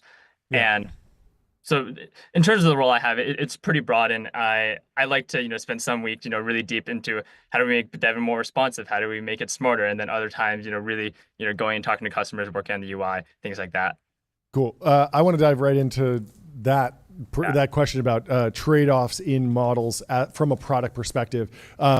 My question is, we talked to Mike from ArcAGI about the Pareto frontier. I'm feeling it personally. I'm feeling the AGI, but I'm also feeling the delay of the AGI when I open up ChatGPT and I have to decide between 4.0 and 03 Pro. Am I going to wait 12 minutes for the really good response, or do I want something now that might hallucinate and I don't know if it's right? And I'm doing that work. It feels like OpenAI is starting to tuck those features under UI, and already it feels like it's learning when I want to use 03 Pro and making these buttons easier to access, and they're tucking models under UI layers. talk to me about, in the context of Devon, how are you using different models, and when do you leave that up to the developer versus something that you as a product can make an even better decision than the human? Yeah, you know, it's so funny. The AI is coming so fast, but it feels like it can never come fast enough. Yep. There was really this time, I think it was probably around 2 years ago, I was taking a bet with a friend at the point these models were not even that good at math. Mm-hmm. And he said, oh, I think they're going to get like a gold medal at like the International Math Olympiad in just a year. I thought he was crazy. I took a bet against him, and I absolutely lost that bet. And I've learned to kind of adjust my expectations upward. I think what you're pointing out is that as these things get smarter, they don't uniformly get smarter at everything. And you'll find that sometimes there'll be a model that will take 15 minutes to figure out how to respond to hi. And then there are models that, do respond super fast, but are not nearly as intelligent. I think one thing that we do as a product in Devon that is a bit different from other people is we kind of black box the models away. And part of that is out of, we can then test and use a bunch of different models under the hood and kind of hide that, all that complexity from the users. When you buy a chip, like, sure, you'll look at or when you buy a computer, you're sure you'll look at has this much RAM, has this much CPU, if you're into computers, but you're not looking into all of the individual specs of the exact chip and model and things like that. I think that's where the space is going to move, is people want systems that are just going to work. And, we can put in the months to, in human years of effort it takes to evaluate models and figure out what is this actually good at, so that an individual user who's just paying $20 a month doesn't have to figure that out. It's going to be one of these things, though. I think the models are coming on so fast that it only becomes harder and harder to keep up with all of this. And so eventually, I think people are just going to get to the point where they just want things to work. And that's kind of where we're starting off. Talk to me more about AI winning an IMO gold medal in 2025. Polymarket has it down at like an 11% chance. It was up at 70%. I don't know if that's if that's an aberration because of when this actual test will be run, but it sounded like you were very confident that. Yeah, I remember when Scott was on. He was like, it's definitely going to happen. But the Polymarket's been down. Might be that what's all actually, the people what's the that dynamic? would go through the effort of trying to do it are too busy on coding agents. I think so. Yeah, when I basically said I think I lost that bet, it's because we were only 1 point away from like a gold medal last year. Oh, okay. And that was already much farther than we had expected. Sure. Yeah, when you look at the Polymarket, that's a very interesting way to put it. I think part of it is people have considered that already completed, and so perhaps researchers they're not working on it into it. Like who knows if they'll actually come out with a new release, because maybe in Google's mind, for instance, if they come out with a gold medal on the IMO, everyone's not going to even care because people just accepted that is going to happen. So I think it would be the biggest news of the day. I think we got to get Google comms on this. They got to do this. I think it's an easy 1,000 like banger on X. But you are absolutely right. Yeah, it seems like top of mind for everyone, the labs, product developers, is really getting coding agents. Yeah, and part of that is because there's this belief that if you get these coding agents to work really well, then that'll just solve the rest of the research problem for you. We have this joke internally that the only code we have to get Devon to be good at writing is Devon's own code, and then it can solve the rest of this. Makes sense. On that question of like the spiky intelligence, narrow reinforcement learning on specific tasks, maybe we think we're good enough at IMO level math, and so we're not going to go for that last point.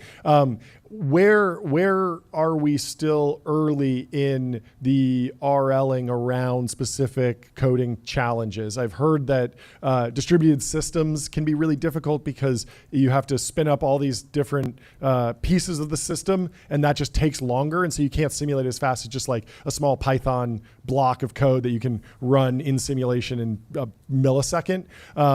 Or if we're talking about, like, I know Devon's useful for like replatforming from .NET to Python or something, or even go back to Fortran. It'd be great to just not have any of that code, the legacy code sitting around. But is there enough training data around those older programming languages or less used programming languages, or are you optimistic about new training runs? Maybe we don't get something that like, oh, it feels way better, the vibe's way better, the IQ went up by a ton, but it's way better at something that's really relevant to you. Is that important right now?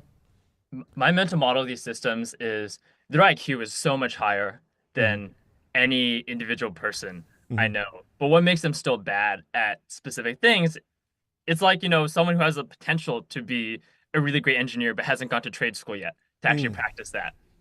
So nowadays, I actually think about how smart these models are, less in terms of how much training data are they being fed, what languages are they being fed, but actually more so in terms of the environments that they're being RL'd in. And so one example I have of this is sometimes you can actually feel the reward function. Back a few months ago when Anthropic released there's like Sonnet 3.7 model, one of the top complaints of people was, hey, like it seems like this model is like super great now, like finding all the files it needs to change, coming up with a strategy, but it's really over eager. It just changes a lot of different things. And I think some people suspect that it's because when Anthropic was training the model, they told it, hey, we're going to give you points on how many of like the correct things did you do, and maybe they forgot to dock points for doing things that were kind of outside of that zone. They fixed these from now on, but you get these little leaks of, hey, like you can kind of feel the reward function underneath these things. So when we talk about, hey, can these things not do distributed programming yet? Actually, in my opinion, the biggest thing that these models aren't great at yet is actually debugging live code. So I think part of the reason is it's actually really hard to create and rerun environments that interact with live systems, right? And so if your task depends on, working against a live customer or working against a live stream of events, these are things that it's going to be hard to replicate in these RL environments. And so you still find the models are bad today. The good news is these aren't like fundamental limits. I think these are all engineering challenges. They're less like theoretical challenges, but it takes work to build up to that point. Can you explain reward hacking at a high level, and then kind of give me some examples of how that interfaces with AI agent and coding agent specifically? Absolutely.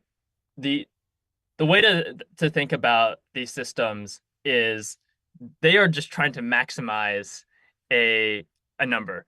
So if you tell it, hey, we'll give you a point for every time that you do XYZ, you'll find that, hey, that model will just keep on doing XYZ, keep on doing XYZ. I think the classic example of this is the like paperclip generating machine. So like, if you give it points for generating paperclips, but don't account anything else in the world that is important for humanity, then the system might do really bad things just to keep on generating paperclips. In the context of code, one example we've seen of this is, hey, if your thing is just get all the tests to pass, you might find that the system will just learn to delete the tests or make the test just like say, okay, I pass, rather than actually fixing the code. So a lot of times you just no real software engineer would ever do that, right?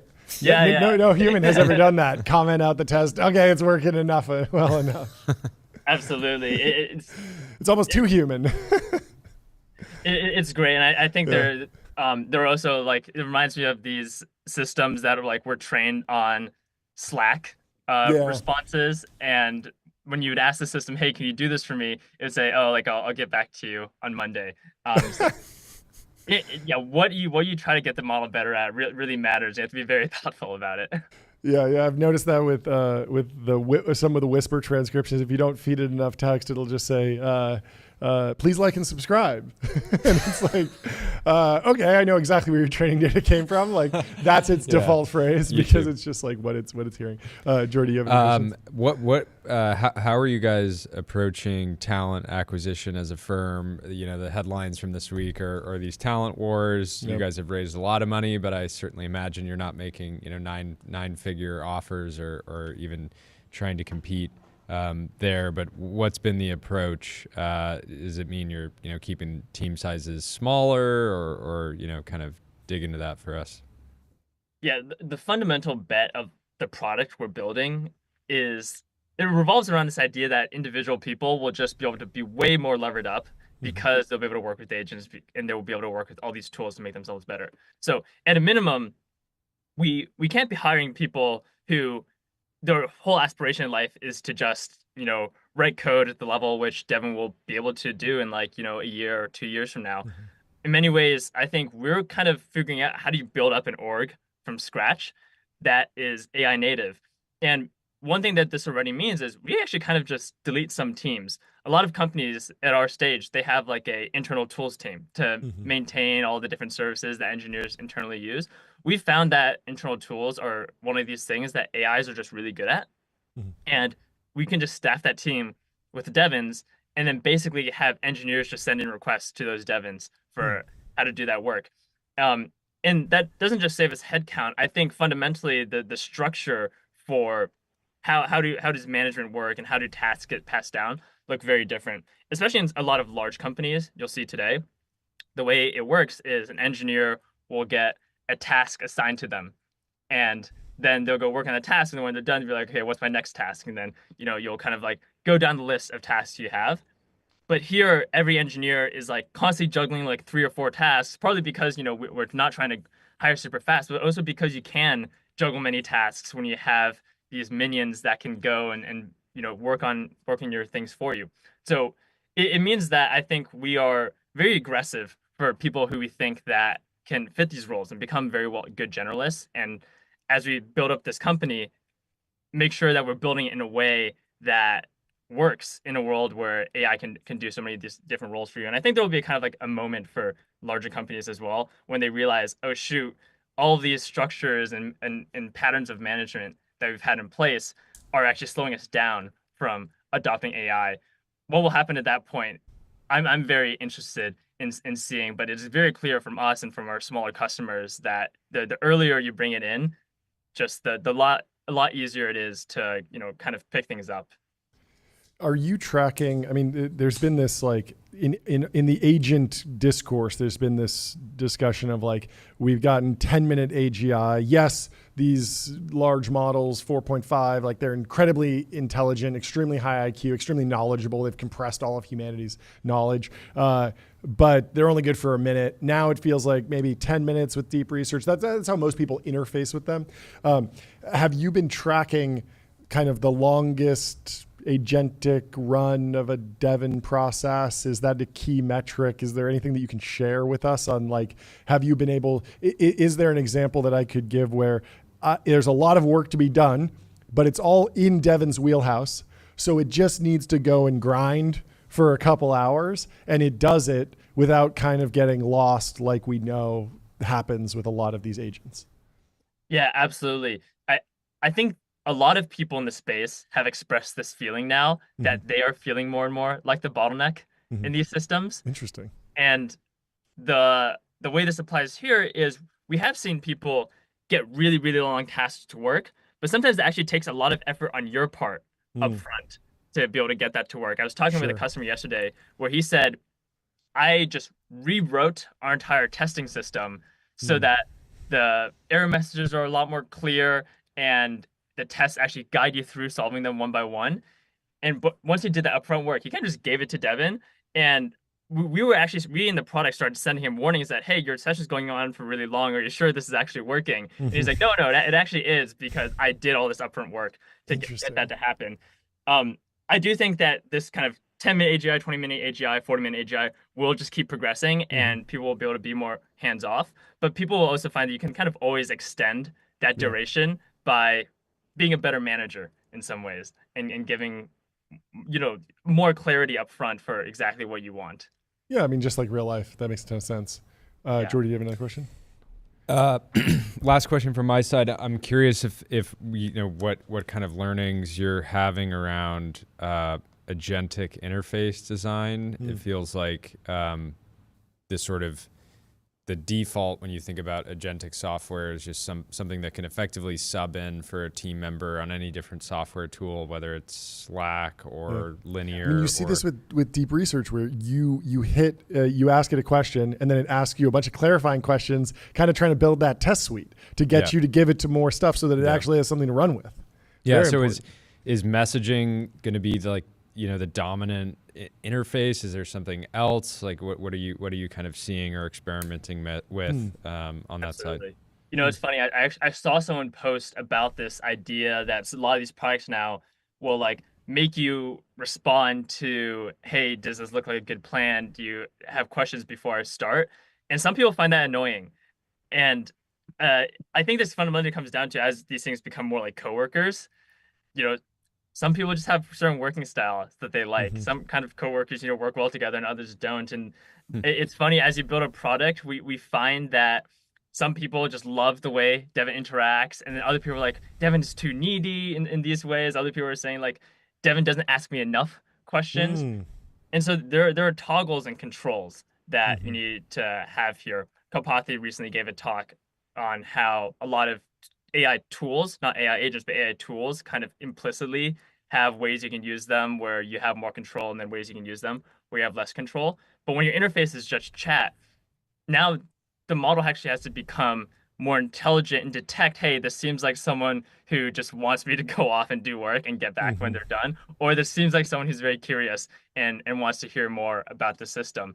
And so this is actually going to be, I think, work that we'll have to see people make on the intelligence of the agent side, not so that they get better at coding, but so that they know how to get better at working with people. Yeah, that makes sense. That's I mean, the good thing is you can have some type of quick conversation, with the user around their preferences and how they like to work, and then layer on the sort of real-time feedback and learning and understand a lot more about how they want to get stuff on. Yeah. Roughly how big is the team now? Oh, on the engineering side, we're probably just over 20 or so engineers, and then we also the entire company as a whole is around 40 people now. So, almost 50. This is the magic number. You get stuff done. We were just talking to the previous guest about how the Steve Jobs set up a 50-person team to develop the first Apple product, and the Tesla autopilot team was right around 50. There seems to be some magic number there. So seems like it's a fantastic time for the business where you have scale product, but special size. Yeah, so there's like 2 pizza teams here, but everyone kind of knows each other's name basically. You're still a tight-knit group. Anyway, anything else, Jordy? Awesome stuff. No, thank you so much for stopping by, Walden. This was fantastic. Thanks for having me, guys. We'll talk to you soon. Have a great day. See ya. Bye. Really quickly, let me tell you about Bezel. Your Bezel concierge is available now to source you any watch on the planet. Seriously, any watch. Go to getbezel.com, and we have our next guest, Eoghan McCabe, coming into the studio to tell us the story of Intercom. How are you doing? There he is. Doing good. I did just sprint 3.5 blocks, Soma blocks. Oh, so sorry. You can always just text us. If you're running late, it's all good. We'll just do more ads. The fans love it. Yeah. Well, if you do more ads, does that mean ads for Intercom? Are we officially sponsored? Pretty soon. Pretty soon. I think it's breaking news. I think you're breaking the news. You're breaking the news. Damn it. No, it's good. You know the way it works with the pharma companies where they kind of own the news networks? Is that a similar thing? That's the goal here for enterprise SaaS. So what favors do I get? Can you do a hit piece on Brett Taylor? Is that yeah, shots fired. Shots fired. I'm just no, he's a great guy. We just like some hit pieces on our competitors, please. Yeah, of course. Yeah, we're lucky to not be in the hit piece business. We're not. We'll review. We're sponsoring the wrong show. Yeah. It's rough. Yeah, I think just buy like 100,000 subscriptions to the information, and then start putting pressure on them. Say, hey, you might want to look into this company. I would be down to do a hit piece about technological stagnation. Yeah, I hate stagnation, and so I would want to take down that as a concept. Really slur that whole concept. Or closed IPO windows. Be prepared for a terrible hit piece on closed. Or hit pieces on. We like them open. On just CEOs that take their foot off the gas. Totally. You obviously, have not. The foot's been. I've got 2 feet on the gas. I think that's possible. It's a bit irresponsible, but. Yeah. Walk us through the story of that you posted, how you rebooted 15-year-old decelerating business. I want to hear this from kind of set the table for us, and then we'll walk through the story because I think it's fascinating. Yeah, sure. I mean, it's a 15-year-old business. It's a successful SaaS business. We're in the service game. But at the end of our kind of first chapter, things slowed a little. We were unfocused, bad commercial decisions. This happens to successful companies that become a victim of their own success, and comfort creeps in. Definitely 2020, 2021 were some comfortable culture times. And I got sick. I had to leave. So it's a big, long story that ultimately comes down to the fact that we lost our way a little bit. Yeah. And we had like 5 quarters of decelerating revenue. I came in midway the 5th, and it was looking kind of gloomy. And the 2 things we changed were we went to back to good old-fashioned SaaS fundamentals, pricing that people liked, selling the product in the way that people liked. They used to have to like talk to sales for everything. And it's just those simple things becoming super customer first started to really accelerate the previous SaaS business. In the last 8 quarters, the growth rate of the SaaS business has increased by 10x, which is really remarkable. But then, of course, we jumped on AI. And we were kind of OG AI guys. We had not dabbled. We had developed, real AI products before, but they were baby AI compared to what we all have today. But as soon as GPT 3.5 came out, we all just jumped on that. And we saw that there was opportunities for this whole new category where you could create what we call now customer agents, doing all of the things, customer success and service and sales and marketing that, humans used to do and hate. And that just propelled the business even further. Finn, our customer agent, is now, the best performing in that category in our benchmarks. We win every bake-off against our primary competitors. We have the most customers, most ARR. So we're kind of this very weird story that I don't know any comparisons to, where we're previous generation SaaS that's actually winning in the category in AI. I think it's hard. It's really, really difficult for the previous generation, the slower, older cultures that work in the age of AI. It requires a lot of agility and dynamism. I often mess up that word, but it really does. Talk to me about like the different breakpoints for growing a company. I feel like mentally I think about it as like just the founders, maybe the first 10. Then we were talking to previous guests about this breakpoint at like 50 people. Like there's a magic of a 50-person team. Everyone knows each other's name. Then maybe there's other the Intercom breakpoints. AI group has 47 senior engineers and researchers, so right in that 50-person sweet spot. But I feel like there are like in the story of startups, we often map them to funding rounds, seed rounds, Series A, Series B, and sometimes the headcount grows in line with those. But I feel like headcount growth might be more of a factor in like cultural drift. And I want to go through some of the key moments where you feel like it was only one foot on the gas, or the foot came off the gas, or what are the upstream drivers of that? What are the things culturally that you think startups need to get right at various scales as they grow? Because I feel like there's always these different moments when you're scaling up and you have a whole bunch of decisions to set the culture and you have a pretty limited time and you're focused on product and revenue and growth and all these other things. But culturally, there's some very important decisions that get made at I don't know if it's every order of magnitude, but there's these key milestones. And tell me the story of the milestones in your mind. Maybe it's shifting offices or fundraising or headcount milestones. But what changes and what advice would you have for founders at every stage? That was a 5-minute question. Outstanding. Sorry, I've given you a hard time. Look, there's a kind of an intellectual set of answers to this that you can kind of break down and break it into tips. There's a kind of a more abstract thing, which is both, in good instances, self-aggrandizing for someone in my position, but then also bad news in other instances. And the answer is that it all comes from the top. And the early days, the founder typically, certainly founders that, have any degree of success at the start. In the early days, the founders bring a phenomenal amount of energy, conviction, whether it's founded or not. Just belief, obsession, intellectual curiosity, excitement, passion, a lot of intangible things. And that really drives great people. All of us want to make great money in this industry, and that's awesome. And I really think it should be celebrated. People are too shy to talk about that. But they also want to be part of something meaningful and exciting. And they want to work with people that inspire them and make them want to push themselves. And so the reason a lot of these older generation companies lose a lot of steam is that just for very obvious human reasons. The person on top is not pushing in that same way. When you have 15 years of SaaS, how exciting is every day going to remain? Like, honestly, like the first year, you're like, cool, SaaS, churn, wow, okay, I get the math. And then in year 2, you're like, okay, churn, get it, cool, raise some money.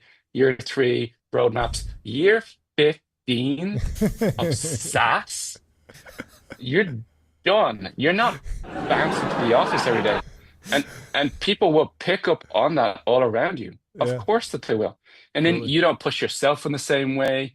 You don't really pitch the opportunity to new employees. You settle a little bit because life is hard. You've got other priorities. Maybe you've drifted a little bit. You've got side projects. Some people end up with families, girlfriends, ex-girlfriends. Like life gets way more complicated than it is for a 26-year-old kid who just moved to San Francisco and has one of those buzz cuts and the curly hair on top. Like life just gets more complicated. And that's what happens.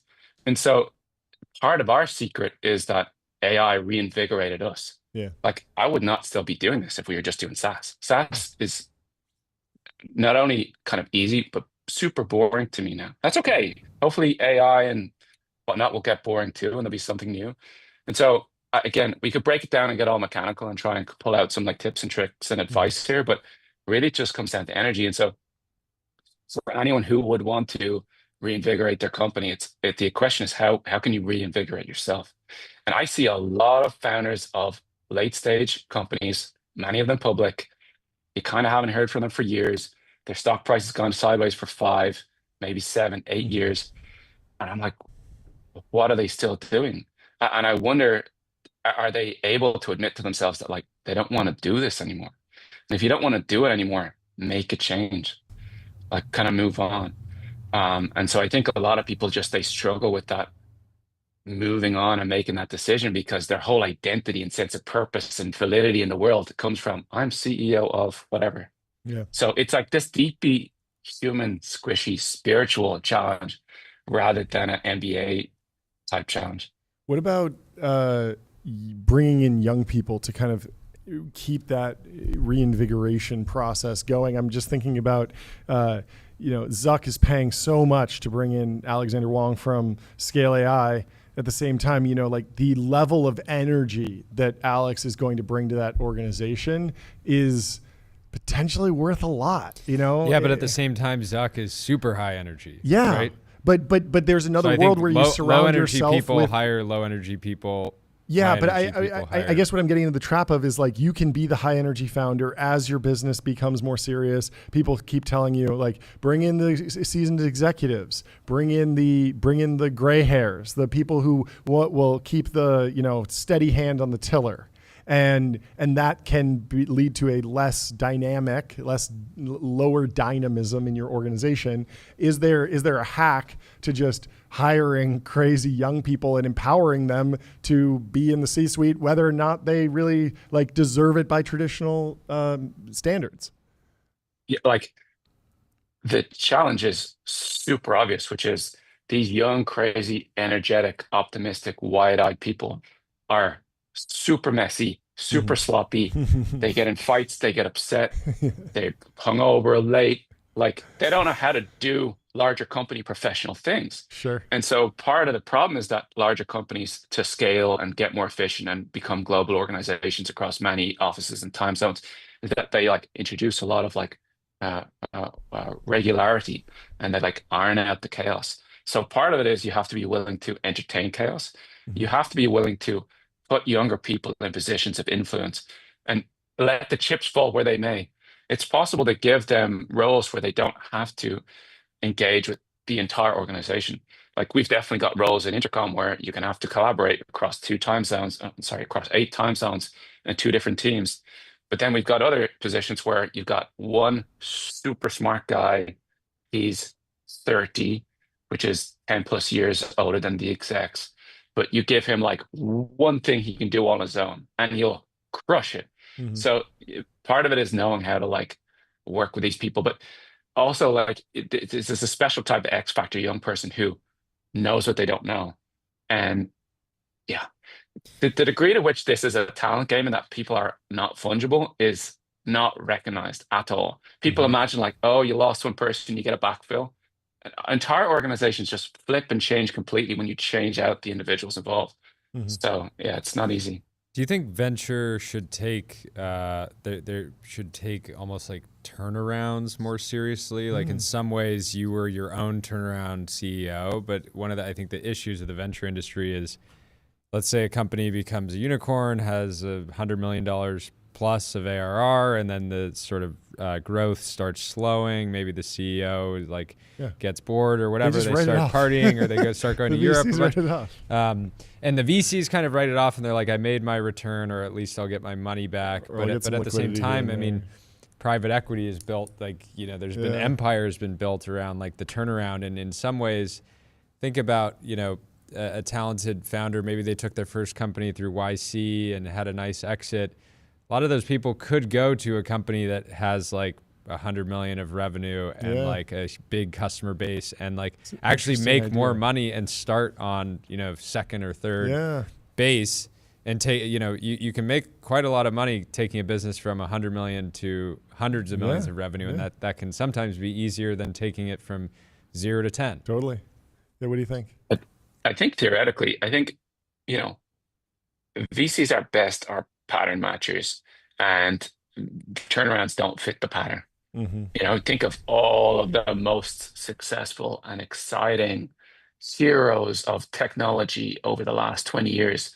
They invented a thing, something, it's worth 10 billion. Like, it's kind of that. It's like, yes, sometimes it takes a little bit longer. There's a slightly circuitous route, but it's not the company was totally failing and they had to reinvent themselves and then they became the biggest thing ever.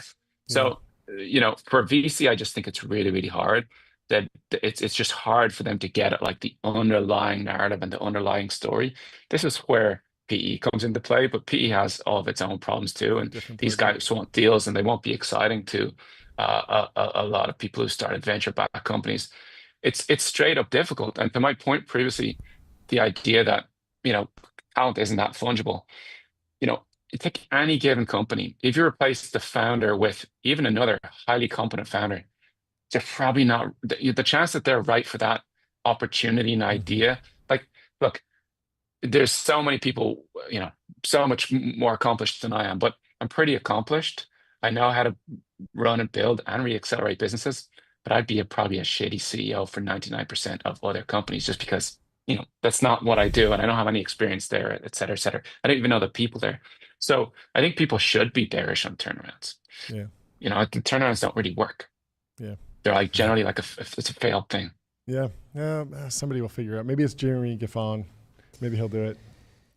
But anyway, well, that's great. Even a different strategy. But yeah, I think this idea of like you need to kind of. I like the idea of bringing in a cracked founder into a company. It's a but the cracked founder wants to do their own thing. They want to start from scratch. They want all the equity themselves. Yeah, like the recap alone that it would take just won't be palatable to existing investors.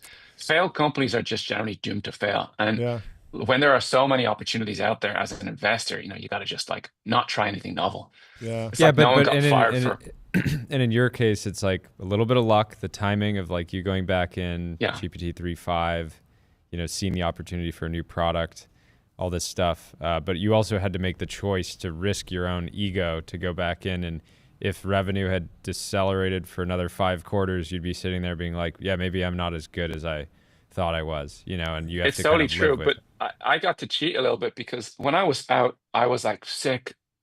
I had been beaten up in the press. I was like, my confidence was pretty low. And I didn't really have a lot to lose.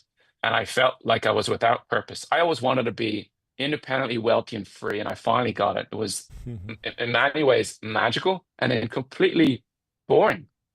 And so when I had this opportunity to go back, have purpose, and I had nothing to lose, I took it. So like, it's easy now to tell this maverick story. You're so brave. Look what you did. You took a big risk.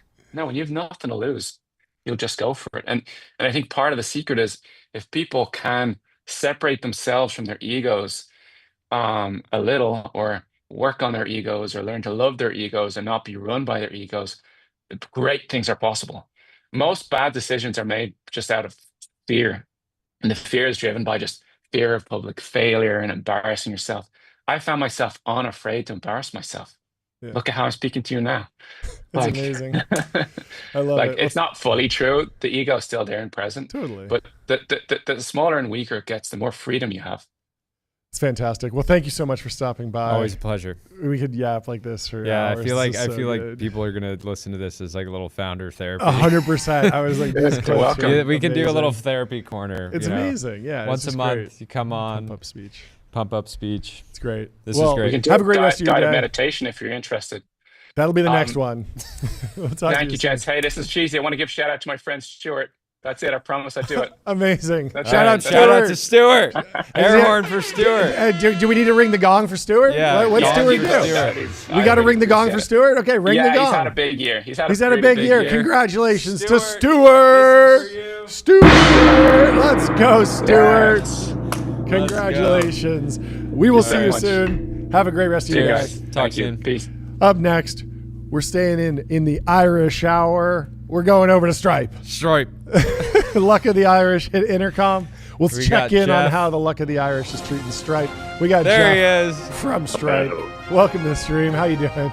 The moment we've been waiting for. We're so sorry. For a week. For a couple weeks ago. It wasn't our fault. It wasn't our fault. Geopolitics is currently outside of each of your controls. Yes. Well, that wasn't even geopolitics. That was domestic politics. That was a South African attacking an American on the timeline. A reality TV star. Yeah, former reality TV star. Yes. Jordy, I have to say it's really awesome to see you in this format because you and I have been Zooming for I think almost a decade now, and now it's live in front of all these this great audience. It's really great to see what y'all are up to. It's a bummer. We've never met in person, but I've had so many Zooms with you in this exact room. I have a theory that like you never leave this room. Actually, well, we're busy.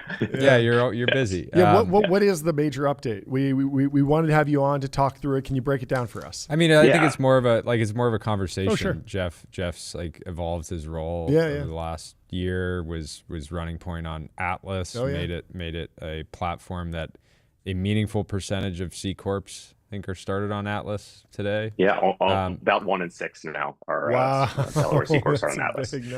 But about halfway through last year, we looked at what was happening in AI and started to get really serious at Stripe about not just the application of it inside of our business for preventing fraud and running our own payments foundation model, but also to help developers and businesses and consumers get ready for when AI starts to come to commerce.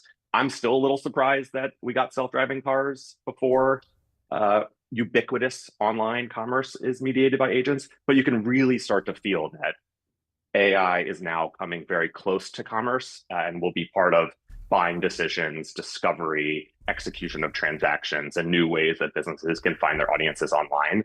I mean, I'm really quite impressed to see the rate at which discovery has changed, and it feels like around the corner, commerce and AI is going to be very closely mediated.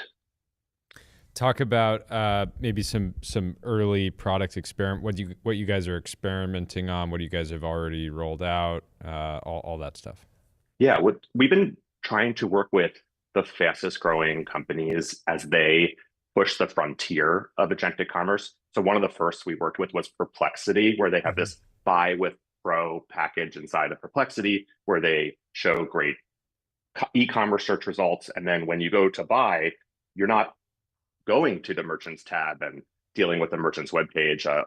You are actually just clicking buy, and in the background, a Stripe virtual card is spun up and given to an agent or any other automation process so that you can just have a completely seamless experience of buying in situ to where you're doing discovery. And we're starting to see that in more and more places. So recently, Hip Camp, which is a cool kid way to book camping online, sort of Airbnb for places, they started to partner with Stripe to make national parks and state park inventory available to a wider audience, because many of those checkout pages are hard to use. That inventory is not naturally online, but these are amazing places for people to be able to camp. But there was just a huge amount of friction. I remember as a kid, there was a place my family used to always go camping, and my dad would like wake up at 5 a.m. and just be refreshing this like terrible site when like the campsites would be ready released. For the age of agentic and commerce. then it was like very unreliable like payments. It was the equivalent of like a streetwear drop, but like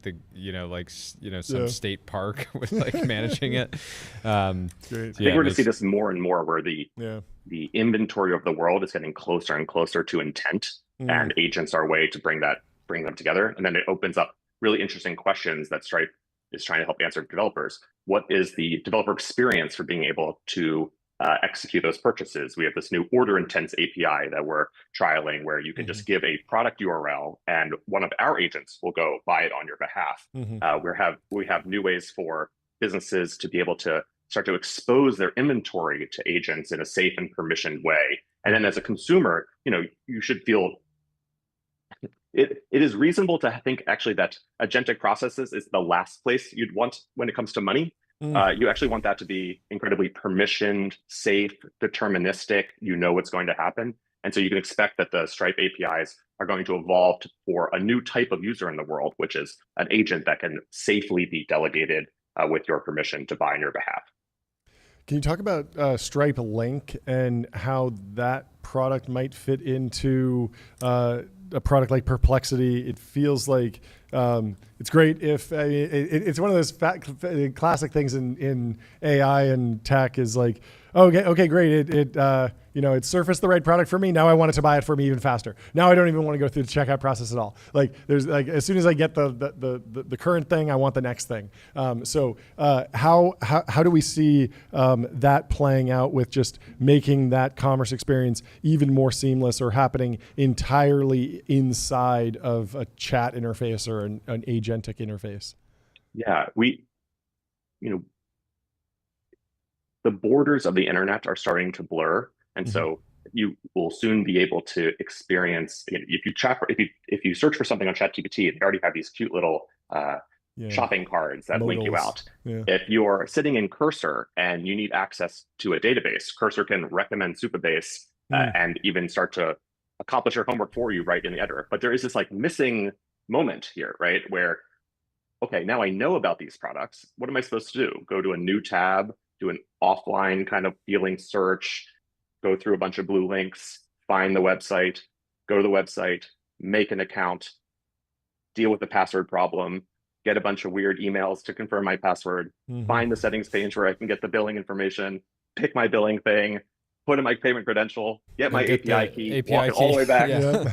It's like this, I think we will start to see this as this loop that we've all been operating under for the past 20 years of the internet as very arcane very quickly, whereas you just want to delegate your payment credentials to a safe, trusted place. And Stripe Link is this payment wallet we've made over the last few years, which is a cross-internet payment wallet that works with cards and bank accounts and future other payment methods, where if you log in once to Link, then you will be able to delegate safely your permissioned credentials with a virtualized token, such that you can safely hand it off to a good robot to buy on your behalf. And so we see this as a new borderless way that commerce can happen in a very permission safe fashion. Yeah. How are you thinking about agentic commerce and stablecoins? A lot of there's a lot of commentary around stables and how they can be applied here. Oftentimes, the people that just sort of default assume that agents and agentic software will use tokens, whether they're stables or other tokens. They usually have crypto, funds or crypto companies, right? So I've had maybe a more middle of the road view where I can imagine agentic commerce experiences leveraging stablecoins. I can also imagine them leveraging cards and ACH and a bunch of other sort of forms of payments. So I'm assuming you spent a lot of time thinking about this, and you guys have obviously been acquisitive recently with Bridge and Privy as well. Yeah, this is one of the areas in which Stripe is very problem-solving oriented and not technology or particular technique religious. We think that humans are going to have a variety of ways that they want to pay and hold money. Stablecoins is a phenomenal way for many people in the world to hold funds and for businesses to move it across borders. And so we expect that stablecoins will be a very popular way for consumers and businesses to just interact with themselves. Then you have businesses who are also going to have, they're going to have a long adoption curve when it comes to accepting and holding crypto assets. And then in some purchases, stablecoins might make sense between two parties that natively know how to interact in stablecoin, but often it might be the case that Jordy has an Amex card and the seller is expecting an ACH transaction. And we're sort of missing a universal way for all these types of currencies and rails to work together. Visa also announced a new way of being able to sort of hash your card and give it to an agent with this Visa agentic token, where Stripe is one of the first partners to implement it. And I think we're just going to see this new proliferation of new ways that money can transact between parties. And we're going to need some type of sort of Babelfish translation service across all of them, because if you're going to pick one route, then you're going to likely exclude many of the agent humans and businesses in the world. That makes sense. How are you guys thinking of, not to go too broad, but the business model of the internet? Agents, change things. The internet today is heavily reliant on advertising, and if you have a bot, just crawling a website, or even when you look at other services. And so we've talked, Ben Thompson had some good writing around just like what the future business model of the internet could look like, and potentially micropayments. But I think the takeaway from that, our takeaway is like there's so many different stakeholders that would need to find some type of alignment. It's hard to see like the obvious path forward here. Yeah, I think a universal want from businesses is just more channels to reach their customers and to be able to do so in more direct kinds of ways. And so if you go to a SaaS software provider and you said, hi, I sort of have two choices for you. You can have this very cool large budget for a 101 billboard and kind of hope that at 85 miles an hour, developers like see your ad and then remember to implement it later. Or would you like them in situ as they're working to have agents mediate the purchase, recommend it, and be able to like integrate and accomplish your thing in 5 seconds right inside their editor? Like, okay, yes. Well, first of all, I'll do both. But also this second one sounds very nice because I'll be able to directly attribute where it came from and be able to have a great CAC for that. And the LTV should be even higher because the robot even integrated it directly. And so I think that we're going to see new channels emerge for monetization, both usage-based through MCP or other ways that businesses are going to expose their APIs to agents, but also for transaction-based referral fees, which will supplement affiliate.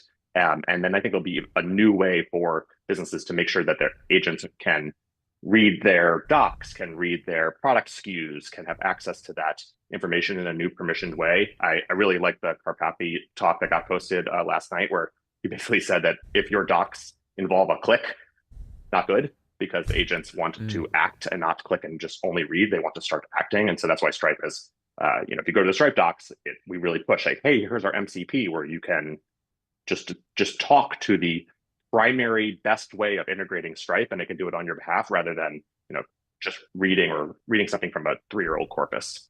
Interesting. Last question for me. We want to move on, let you get back to your day. Stripe was famous early on for having this crazy kind of open culture around emails that anyone from the entire organization could read. That seems like incredible foresight to the moment today, because you don't have all this private information that, do we train on that or not? You could very easily fine tune a model or do some sort of, embedding on the emails that are already deemed to be worthy of the entire organization reading them. Is that still part of the culture? Is there a tool, if you join Stripe, where you can get up to speed without needing to read every email, but you can kind of get the Stripe way of doing X, Y, or Z? Talk to me about Stripe's culture. Stripe's, has a very serious writing culture where any decision I've been a part of for the last 7 years, I can really point to some Google Doc that has the pros, the cons, and the decisions, and as well as the sort of the email culture you mentioned, where it's very commonplace at Stripe where if you write, you spoke to a customer, or even after going on TBPN, hi, I went on TBPN, you just CC a notes list, and now it's available for anyone who wants to subscribe to notes list. But one of the major subscribers to notes list now is agents. Interesting. And so if I'm in Slack, we have this really awesome bot called TrailBot that's read the trail of everything, all the paper trail of everything that we've done that's permission to it. And I can just say @Trailbot in any Slack room, and it has the context both of the team Slack room I'm in, but also the full corpus of Stripe and all of our permissioned wikis and documentation and internal tools. And it takes the first line of defense of most questions immediately. And we actually have it to the point where it knows to jump in automatically without you even asking it. Very cool. And so I find that most of the time we're able to just @Trailbot and answer a lot of questions. And then increasingly, these agent tools, which I think are going to apply to commerce soon quickly too, they're not just read only. They're going to start taking write actions and purchase actions. And for Stripe, internally write actions might be to roll back deploy or to auto communicate to that customer because of an NPS score under 10, which we do often, hopefully not too often. But then in the real world, if you want to make some of these actions, you're going to need to prove who you are, pay for it, make sure the merchant was able to accept that money, get the entitlement, and move on. Yeah, even something as simple as like you show up to a new company, hey, there's this system over here that we're using and I don't have access. You might go to a wiki and ask, how do I get access? Now you just ask and it just does it for you. It's so interesting to think about if there's like some type of user flow where if somebody sends a Slack message, there's like a tiny delay built in and it gives like a bot an opportunity to like actually front run the question because it's like every message is going to waste like, 10 minutes it's of like time. a new version of shadow banned where you first get your question answered and then go back do you really want to ask this question because it was answered here and like here's our recommended action. It's like pro autocomplete. It's amazing. It'd be interesting. Slack's just become completely silent because everybody's like doing things and it's just immediately getting at. Those of us who have nerdily taken notes and made docs over years, it is somewhat of I've been waiting for this moment. It was worth it. Yeah, that's amazing. Yeah. Made fun of by some people for a long time, but it all came back. Well, thank you so much for stopping by. This was great, fantastic. Jeff. Always welcome. Yeah, we'll have you back soon. We can talk more. Great to see y'all. It's great. Talk to you soon. Bye. Let's give it up for Jeff. Next up, we have Garrett from Handshake coming in. He was mentioned in the information. We've been mentioned in the information. It's a bunch of information boys hanging out on the chat. We love the information. We love the information. Thanks so much for joining. How are you doing? Garrett Lord, the nominative determinism is insane. Yeah. I think we love something also in common, sauning. I'm a big sauna guy. No way. Yeah. There we go. Yeah, the sauna is important. You'll be devastated to hear that when we moved into this new studio, we don't have a good sauna setup, but we'll figure it out eventually. The cold plunge can fit nearby though. I mean, there's still opportunities. Could be good. Yeah, maybe we got to get in the cold plunge game. Anyway, jumping in full suit. Anyway, kick us off with a little introduction on the business. Obviously, it's in the news today. We covered a little bit about it earlier, but I'd love to get you to explain the business, a little bit of the history, and the positioning of the company. Yeah, for sure. So, I mean, the business started way back when I was in college. I started Handshake out of a personal pain that I faced in breaking in to find my first internship and first job. I went to a no-name school in the middle of nowhere called Michigan Tech. Yeah. It's awesome if you love to ski or love the cold, but if you wanted to break into Silicon Valley, nobody had really recruited there before. Fast forward to today, Handshake is the #1 place that young people in America start, jumpstart, or restart their career. We're like kind of an 18 to 30 early career network. There's 1 million employers that use Handshake. So it's where the vast majority of employers recruit undergrads and interns and people after school. And then there's 18 million students and young professionals that use the network. And we also power about 1,600 universities in the country.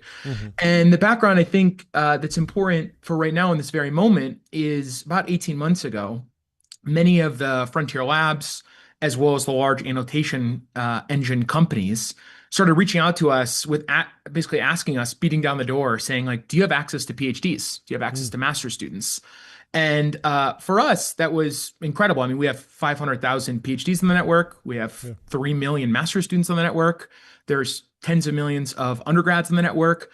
And we started serving these players with experts, really, as the world has evolved from training frontier models. It's moved from generalists, like drawing kind of boundary boxes around stop signs, to today experts. And experts are in law, finance, medicine, mathematics, physics, chemistry, biology. These labs really are hungry for reasoning data to help improve with human in the loop the actual frontier of what their models are capable of delivering. Yet alone in the future, and you talk about like tool use or trajectories. So they started reaching out to us and saying, do you have access to these PhDs and master students? And we started providing, we were the leading provider of all this talent. And we really started to realize is that people weren't getting paid on time. They were really confused. They would go through training and kind of get dropped out of a leaky bucket. We heard from students that were successful on it, that they loved the money. They loved learning more about some of this AI tooling. They wanted to use AI tools in the classroom.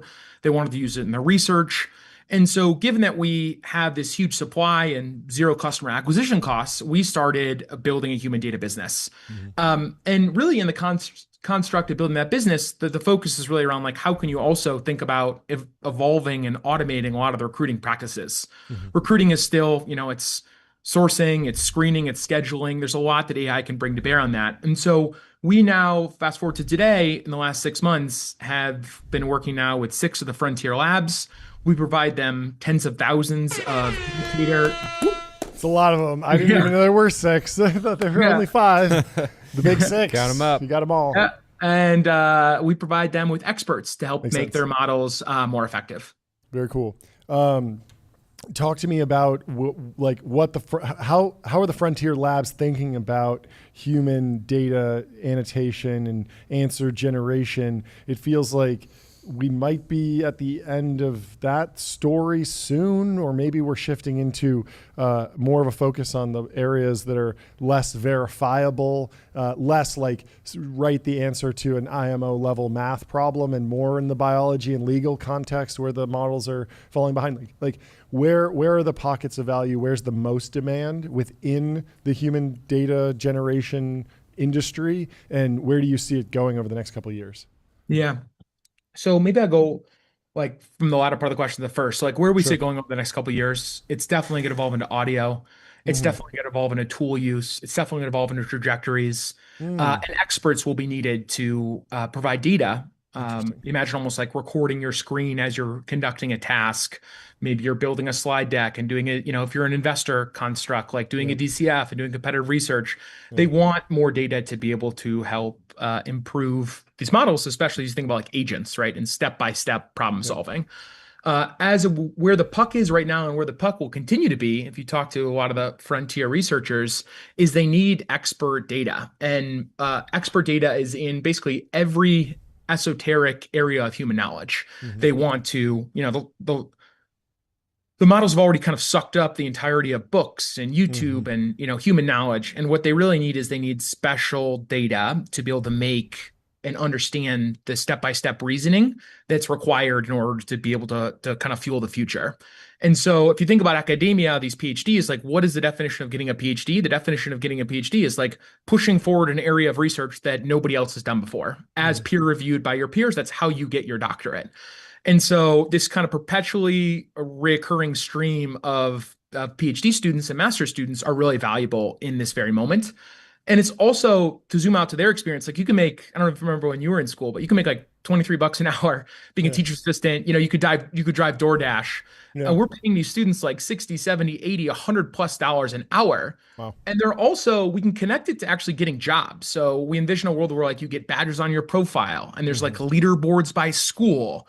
And we're actually, what better way to articulate your skill than actually proving it by being able to break the model or by being able to provide the model feedback. And so we believe that we can help you get more jobs with the million employers in the network, help you build your professional reputation and articulate your skills, all the while making like $100 an hour when you want to. It's a gig job.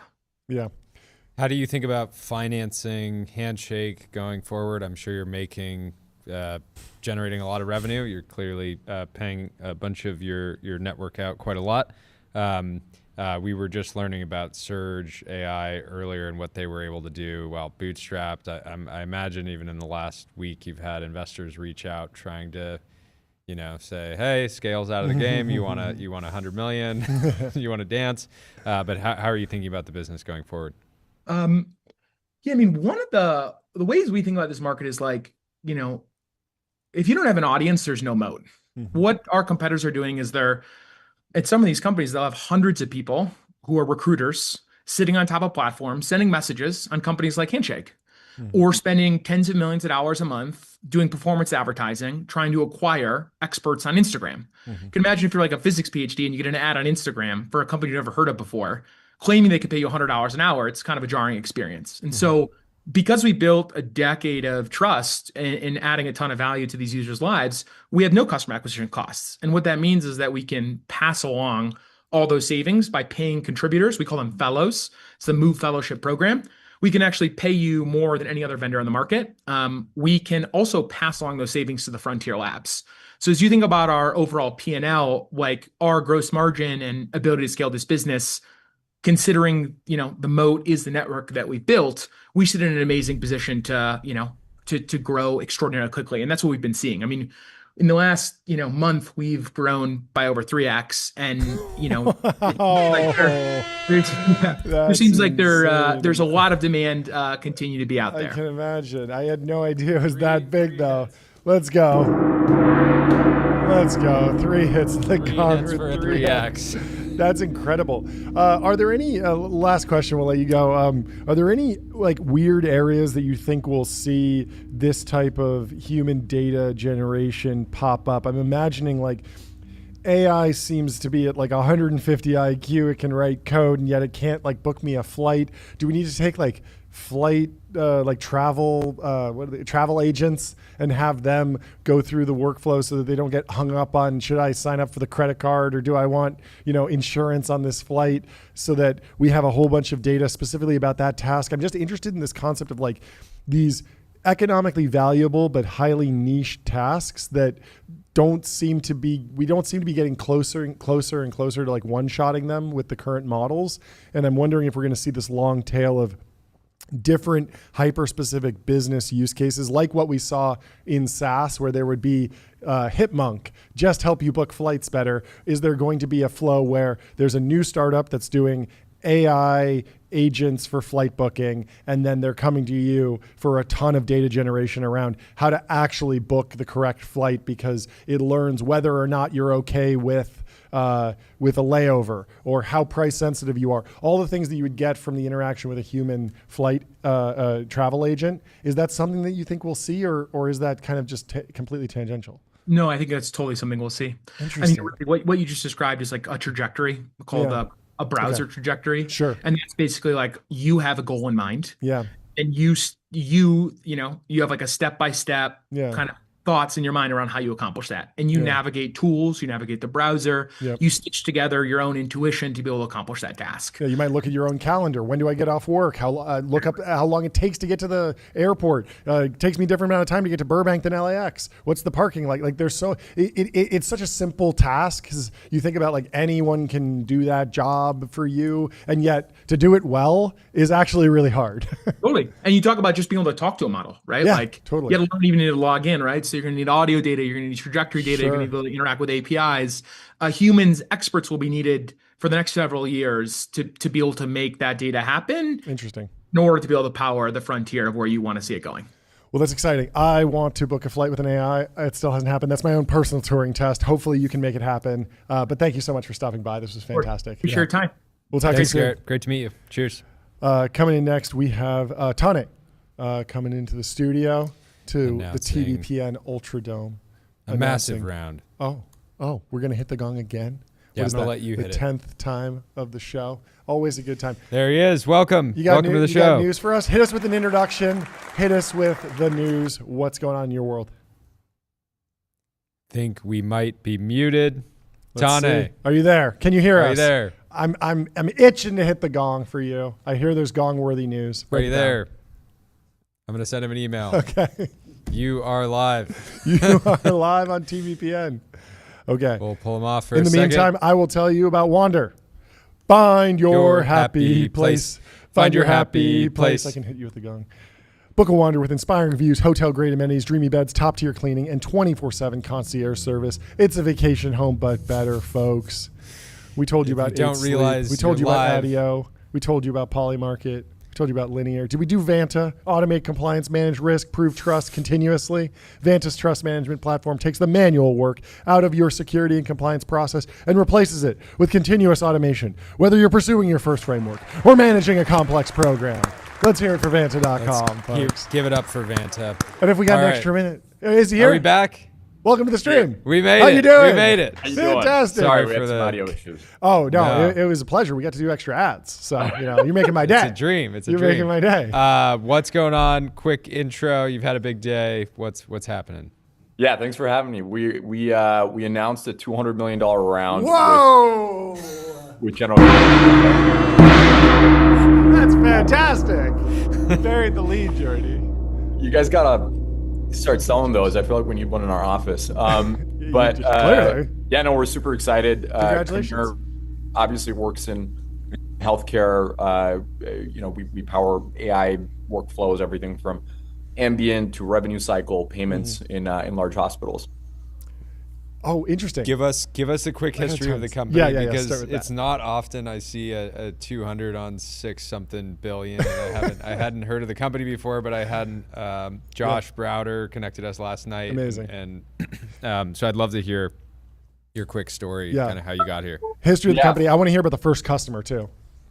For sure. So, I mean, Josh is great. I've known him since we were at Stanford together, same year. And the story behind Commure is interesting because Commure started as an incubation inside General Catalyst. The best analogy I have is it is Hemont's Palantir, very focused on healthcare.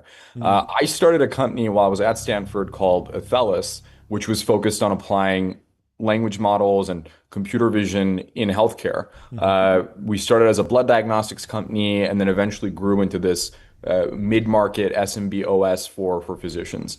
We merged the two companies about a year and a half ago, or almost 2 years ago now. And then I took over as CEO with our management team. And so it's really, it's sort of a coming together of these two businesses. And yeah, I mean, the company powers large hospitals, about 250,000 physicians and nurses. We power private practices here in California. That was our first customer. It was someone that my co-founder Deepika literally walked up to and cold knocked on their door and then got them to use one of our first devices and remote monitoring solutions. Amazing. That's the quick story. I got a bunch of questions, but Hit us, I want to kind of like contextualize this around the broader General Catalyst discussion, because there was news, I think just today, that Ohio authorities approved the first ever purchase of a U.S. hospital by a venture capital firm. That's General Catalyst's bid to acquire Summa Health, a hospital system in Akron with over 20 facilities. And I'd love for you to, I'm sure you've studied this, what is going on there? And then is there any sort of synergy across the portfolio? General Catalyst has had like a very differentiated strategy there, but I haven't had the chance to dig into it. So I'd love to get you to contextualize it, and then we can go into how this links to your business again. So the Summa transaction is super interesting. It is a venture capital firm buying a health system, transforming it, and Commure is obviously a big part of that. We're serving as the office of the CTO, so our engineers are forward deployed. Wow. We work hand in hand with the Summa IT teams. We've been working with the revenue cycle leaders, the clinical leaders, and it's a really special system. I mean, it's in Akron. If I'm not wrong, it's where LeBron James was born. Wow. Literally the hospital itself. And many people have been calling you the LeBron James of healthcare AI. Yeah, we got to put that out there. I mean, I maybe have been the first person to say it. Might have coined it here, but many people. I'll say it right now. You're the LeBron James of healthcare AI. Now many people are saying. Not just one. Two is many. Yeah. In our book, we're just gonna make that a thing now. Fantastic.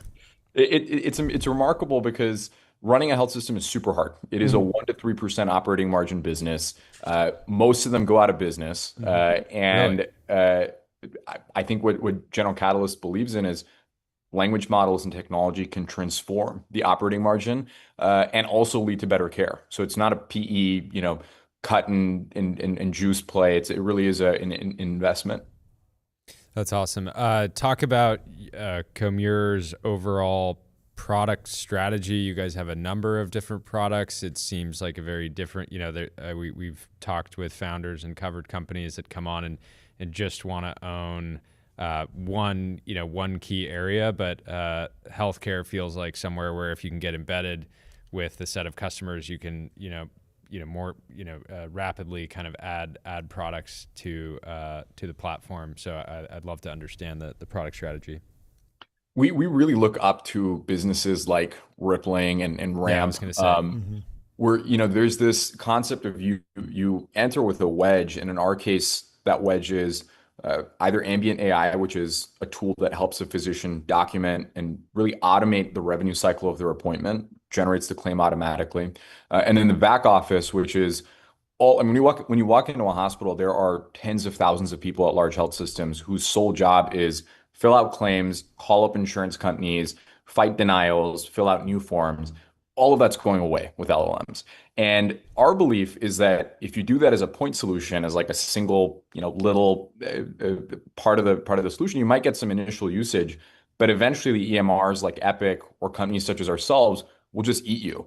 And you have to be that compound startup from the get-go. And I think payments is a really interesting vector to deploy software. Ramp has shown it, where if you get into the transaction suite and then you build a whole bunch of tools for the CFO's office. We're trying to do the same for a health system's CIO and CFO. Can you tell me a little bit of the history of the healthcare industry broadly, and how I know that there was like this kind of catalyst around Obamacare. I remember talking to Jonathan Bush, the founder of Athena Health, about electronic health records mandates. And there's been a number of changes kind of at the federal level that have kind of opened up different pockets of opportunity. Like, what is the story that you tell about the recent history of healthcare in America? I think it's fascinating. The 90s, physicians had amazing lives. I mean, they drove Porsches, they had work-life balance, they had personal relationships with their... Let's hear it for Porsches. We'd love to hear that. Let's get back to Porsches. We need more of those. We need a return. We need a return.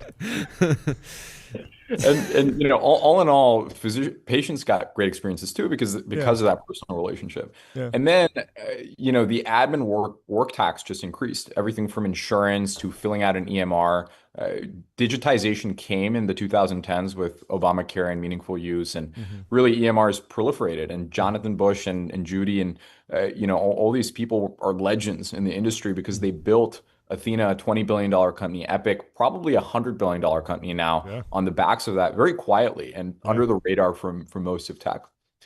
I think the theme and the story of today is labor is turning into software. And where is most white collar labor in America? It's in healthcare. Where the majority of administrators sitting behind a computer clicking on forms, it's in healthcare. And we believe that the EMR will be transformed. We also believe that the labor stack of healthcare will be transformed, and it'll create more operating cash flow for hospital owners. Is that narrative of the administrative ratio or the administrative load increasing? Is that similar to what happened in academia? Because I remember seeing these charts of like the ratio of professors. Everyone loves the idea of like a high functioning university with a lot of professors teaching students and a great ratio there. Everyone's a little bit more skeptical about like, wait, why do we have 5 times as many people to admin? Is that the same thing that's going on in healthcare? And kind of what was the underlying driver of that? Was it just regulation or lack of tools? Where did it come from? I think it's very similar. What I will say is I think in healthcare, it bred more out of necessity, and in academia, it just kind of happened. In healthcare, there's this game of attrition between the insurance company and the provider. And they're making it a little harder every month, every year to get an approval on a claim. And as a result, the health system needs to add a couple more people in order to fight those claims. And then it just kind of built up into this arms race. And I think the insurers kind of carried the power after Obamacare. Like when you look at United Health's market cap, I mean, it's like, what is it, like a 12x since Obamacare got passed? It's quite shocking. And the power dynamic, I think, will shift again back in the favor of physicians and hospitals because of LLMs and because of what you can now automate. Yeah, it was kind of just like the game theoretic Nash equilibrium was like hire a lot of admin staff. Interesting. There was no other option. Yeah. Talk about your personal ambition and the team's ambition. You're a $6 billion company now. Seems like it's cliche, but the way you're talking, it feels like you're just getting started. Is the job finished? Yeah. It sounds like the job's not finished. I don't want to put words in your mouth. It's not finished. I think when you walk into a healthcare practice, the inefficiency is shocking, and the positive intent from the physicians and the nurses and the caregivers themselves is all there. And I think all it takes is for a company like ourselves to come in and try to nuke that work tax. So our ambition is, look, we're going to come after the EMRs. We're going to come after the payers or revenue cycle businesses. This is a $4 trillion industry you can build for a very long time. But what done looks like is when you walk into a physician's practice, scheduling, intake, insurance, like all handled. There's no filling out a little clipboard of the same information again and again. The appointment happens and instantly the doctor is paid out. There's no reason we can't have instant adjudication instead of waiting 30, 45 days. But it's going to require a system overhaul and like new payment rails to go do that. And that's really what's at the heart of what Commure is building. Awesome. Well, this is super exciting. I'm glad you're doing what you're doing, and you're our new healthcare expert and correspondent. So expect a call next and a time. LeBron James. I'm LeBron James specifically. The LeBron James of EMRs. Yes. All right. Quoting Kobe, of course. Congratulations on the milestone. Hope to have you on again soon. We'll talk to you soon. Cheers. Have a good one. Should we do some timeline? Fun show. Yeah, we definitely should. We got to talk about Sam Lesson's Oracle versus Salesforce. He's getting in hot water. You got in hot water. The timeline's in turmoil. We love Sam Lesson on this show. He posted a screenshot. He says, Oracle, I will defend big tech. I will defend Sam Lesson. Oracle is 2x Salesforce, but Ellison is worth 25x Benioff. What this says about the limitations of the SaaS business model. He said he had a fun riff yesterday with the slow partners on this. Oracle is obviously crushing it, but if you take a today snapshot, basically the market cap of Oracle is 2x Salesforce, 500 billion versus 250 billion. Meanwhile, according to previously directional at best data, Benioff's net worth is 1/25th that of Larry Ellison's, 10 billion versus 250 billion. What do you learn from that? What lessons do you draw? I like this, the revealed preference. For founders and companies, the old licensing model is better than SaaS. That's interesting. Imagine having hot take 10 billion and just getting Lil Broed by Larry. He has a sort of Lil Broing effect on most people. There's an amazing story about a famous Little Broing where Phil Knight of Nike was worth something like on the order of like $10 billion. And he was in like maybe Sun Valley or something going to a movie, and he runs into Bill Gates and Warren Buffett, who are just going out to a movie, and they're both worth 10 times him. And he's just like, I had this weird awkward moment where I was like nervous to meet them for the first time in a long time, because typically he's like the most successful businessman he runs into all day, right? But he was just like, he in his book Shoe Dog, it's a fantastic it's healthy book. Have to you read get Shoe Lil Dog? Broed. Shoe Dog is a great book. And he talks about like all the weird effects of like having immense wealth, how like his wife would like hoard immense amounts of like paper towels, just because they were like, money's no object. Like, what should we do with towels. What should we do with this? And I guess King they of the got a lot of paper towels. And they had to like figure out, okay, this is like some weird psychological thing that's going on in my brain. Like, I don't actually need all these paper towels. The fact that money's no issue doesn't really matter. People like to talk about, you're the whatever the average of your 5 friends. Yeah. And it's like, well, if you want, there should be some similar law of like your growth rate is like, tied to how often you're Lil Broed. Yep. Yeah, never get Lil Broed. No, you want to be getting Lil Broed. So that's true. Yes, you can be on the upward swing. That's right. If you're not getting Lil Broed enough, you're not on an upward trajectory. This is good. Yeah, this is good. I've been in that situation before. Anyways, we could cover what Sam said, but I think we can just skip to... We're also going to have him back on the show. We're going to have him back on the show. He's a regular. We're going to skip to Miles. He says, wrong take. Ellison is much richer because he didn't sell shares and has steadily been buying back 2% of the company every year for 30 years. He's increased his ownership from 17% to 40%. Wow. It's such an incredible story. Founders complain about dilution. Yeah. Oh, you got diluted? Yeah. Oh, I'm sorry. Why don't you just buy back shares every single year for decades? Yeah. if Ellison, keeps doing this, he could very well own 150% of his company at some point. That's the future for OpenAI. OpenAI anyways, just becomes the agentic organization. It just buys back so many shares that it eventually owns itself. Yeah, that's the real goal. Anyways, Miles says, meanwhile, CRM, aka Salesforce, made a lot of dilutive acquisitions, and Benioff steadily sells his shares yearly. He doesn't sell them yearly; he sells them daily. Daily, 2 million daily. Buco Capital. People say, liquidity events, they're few and far between. Not happening every day. Not for Benioff. Daily liquidity. It's pretty good. The real, another. How much does he pay Matthew McConaughey to just hang out? That's got to be pricey. I think it's only like $10 million a year. Okay. So it's like, a couple Super Bowl ads, not bad. Yeah. So Sam responds to the hate. He says, since a lot of folks are making the same comment about buybacks versus sales strategies, that is at best the noob answer. If you're smart, you understand why they have different paths. And the answer is path dependency from business model quality. Take a 201 level class. And then Buco Capital Blow quote tweets that and says, it's a timeline in turmoil. Wrong again. CRM has executed poorly. They've diluted shareholders with bad acquisitions. They have 75,000 employees who they give excessive stock-based compensation to. They let hubs scale up in their face, HubSpot. They've diluted versus shrunk their share count. Versus the other companies, Adobe, that eat shares. Investors don't trust him. If Benioff held and cared about shareholders, it would be a closer call. He doesn't care. It's not about the business model. Well, you'll love to see some timeline in turmoil. Very, very fun. In other news, Sheel Monat has the story about Telegram's founder, Pavel Durov, consistent feature on the Tech Bro Drip account.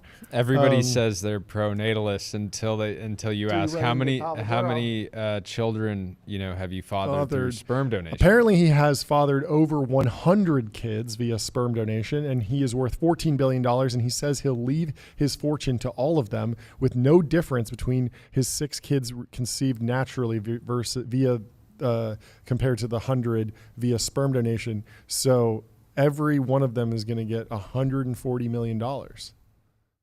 Just to kick off fundraising, just start investing that. You got your family office on day one if you're one of Pavel Durov's kids. Pretty remarkable. Yeah, single LP. It's kind of a good dynamic. Yeah. I wonder how he's going to get liquidity for Telegram at some point, because you get a bunch of Telegram shares. It's kind of like this difficult beast to wrangle. But I mean, I guess you take it public and at some point and get liquidity out of that. I don't know. I mean, it also just prints money. So even if it's like 14 billion, like you could just get a stake in the distributions because it's making money. I think he kind of figured out life and wanted to make his life basically 100 times more complicated by having this type of dynamic, not just with his many children that he helped conceive directly versus the 100 others. So had to one up Elon, had to little bro Elon. He did and Elon's commented on this too. He was like, "Oh, I got rookie numbers. Genghis Khan over there is really taking over the world." The Genghis Khan of encrypted messaging. Yep, it's very, very odd. Only CFO says the finance department outdrinks sales. Feels like sales is inviting finance to the party so they can stick them with the bill. This is the data you can only get from Ramp. Ramp.com/data.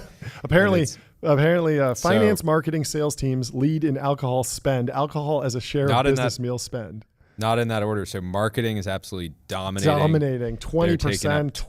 19% of all spend on alcohol. No, it's 19% of business meals are alcohol. So if they go out and they're getting $80 worth of food, they're adding on $19 or something, or $81 of food, $19 of drinks. That's the idea. Alcohol share. Finance, they're getting $84 of food, $16 of booze.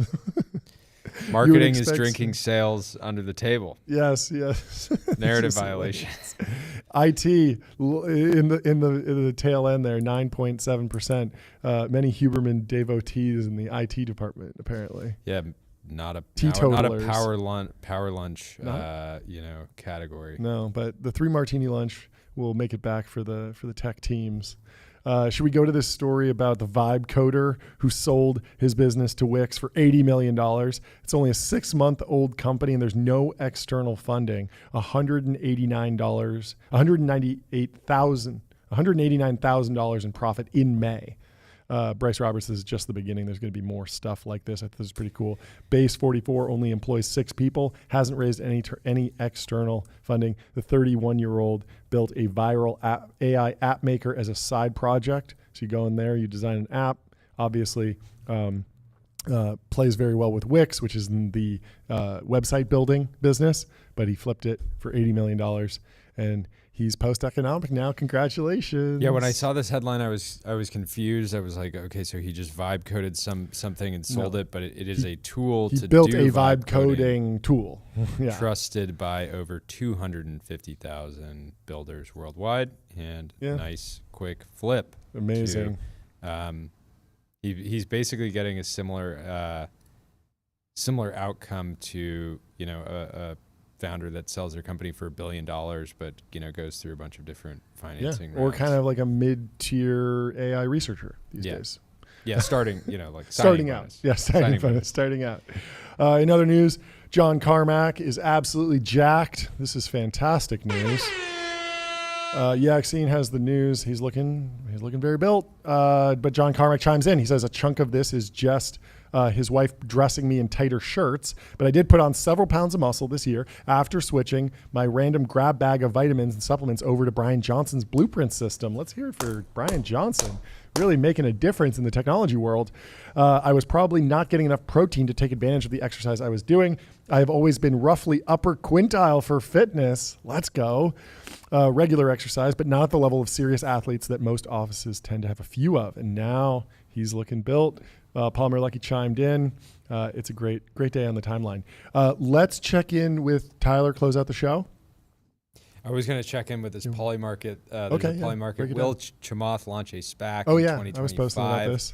It is up to 70%. It's up to 70%. It was 33% when I posted it this morning. Wow. That's big news. Amazing. It was partially because he came out and he said, what did he say? He said 58. He asked yesterday, should I launch a SPAC? 58,000 people voted. 71% said no. He said, I hope everyone that voted no feels seen. Now on to business. I got calls from many Wall Street and crypto titans yesterday. They all want in, and their vote matters a lot to me, so I will probably do it. I love it. Maybe this time it will go better. Who knows? The risks are clear, though. The last time wasn't a success by any means. I will include this poll and the community note in every SEC filing possible. Awesome. It will make an excellent disclosure about the risks and is not short of irony.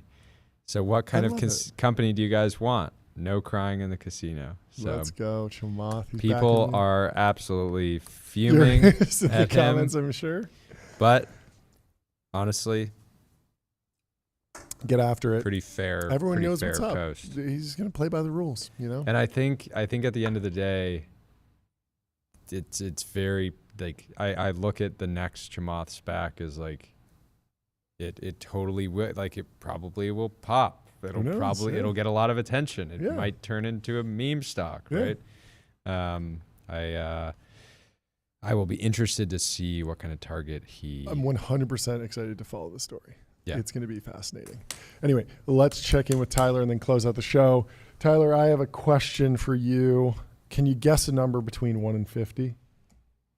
Like a random number? Yeah, random number between 1 and 50. 27. 27. Are you an LLM? Did you see this? No. Every single model, they all guess 27 when you ask them a number between 1 and 50. ChatGPT, Claude, Perplexity, Meta, they all guess 27. We got to get a world coin orb in here to be able to prove that Tyler's not, in fact. Yes, we do. AI. He might just be a deepfake. Final review. What did you get done this show? Did you keep playing with Midjourney? Were you doing something else? What's been going on the last couple hours? Yeah, I think I just sent another video. Oh no. I've been pretty productive. You can watch this. Let's see. Oh, I like that the gorilla crosses behind. What's he doing? Did he just? He just took my spot. Oh, he took your spot. Wow. Okay. Wow, I see how it is. Oh, he comes in with a paper. Breaking news. That's the breaking news gorilla. The breaking We news need to get gorilla. you a breaking news gorilla outfit, and if he has breaking news, you can print it out. Come sit down, take your seat. That'd be amazing. That's good. That's okay. good. Are there any others, or we're closing it out? Yeah, I think that's it. Okay, that's it. Well, good work. Good work I today, feel like the Tyler. production team's laughing like they have some other ones back productive there that day. are too scary for our audience. I saw one get sent in the chat, and it just was really scary and bad looking. Well, we will be back tomorrow. We have a great show for you folks. Leave us 5 stars on Apple Podcasts and Spotify, and thank you for watching. For being here with us. Fantastic show. Have a great evening.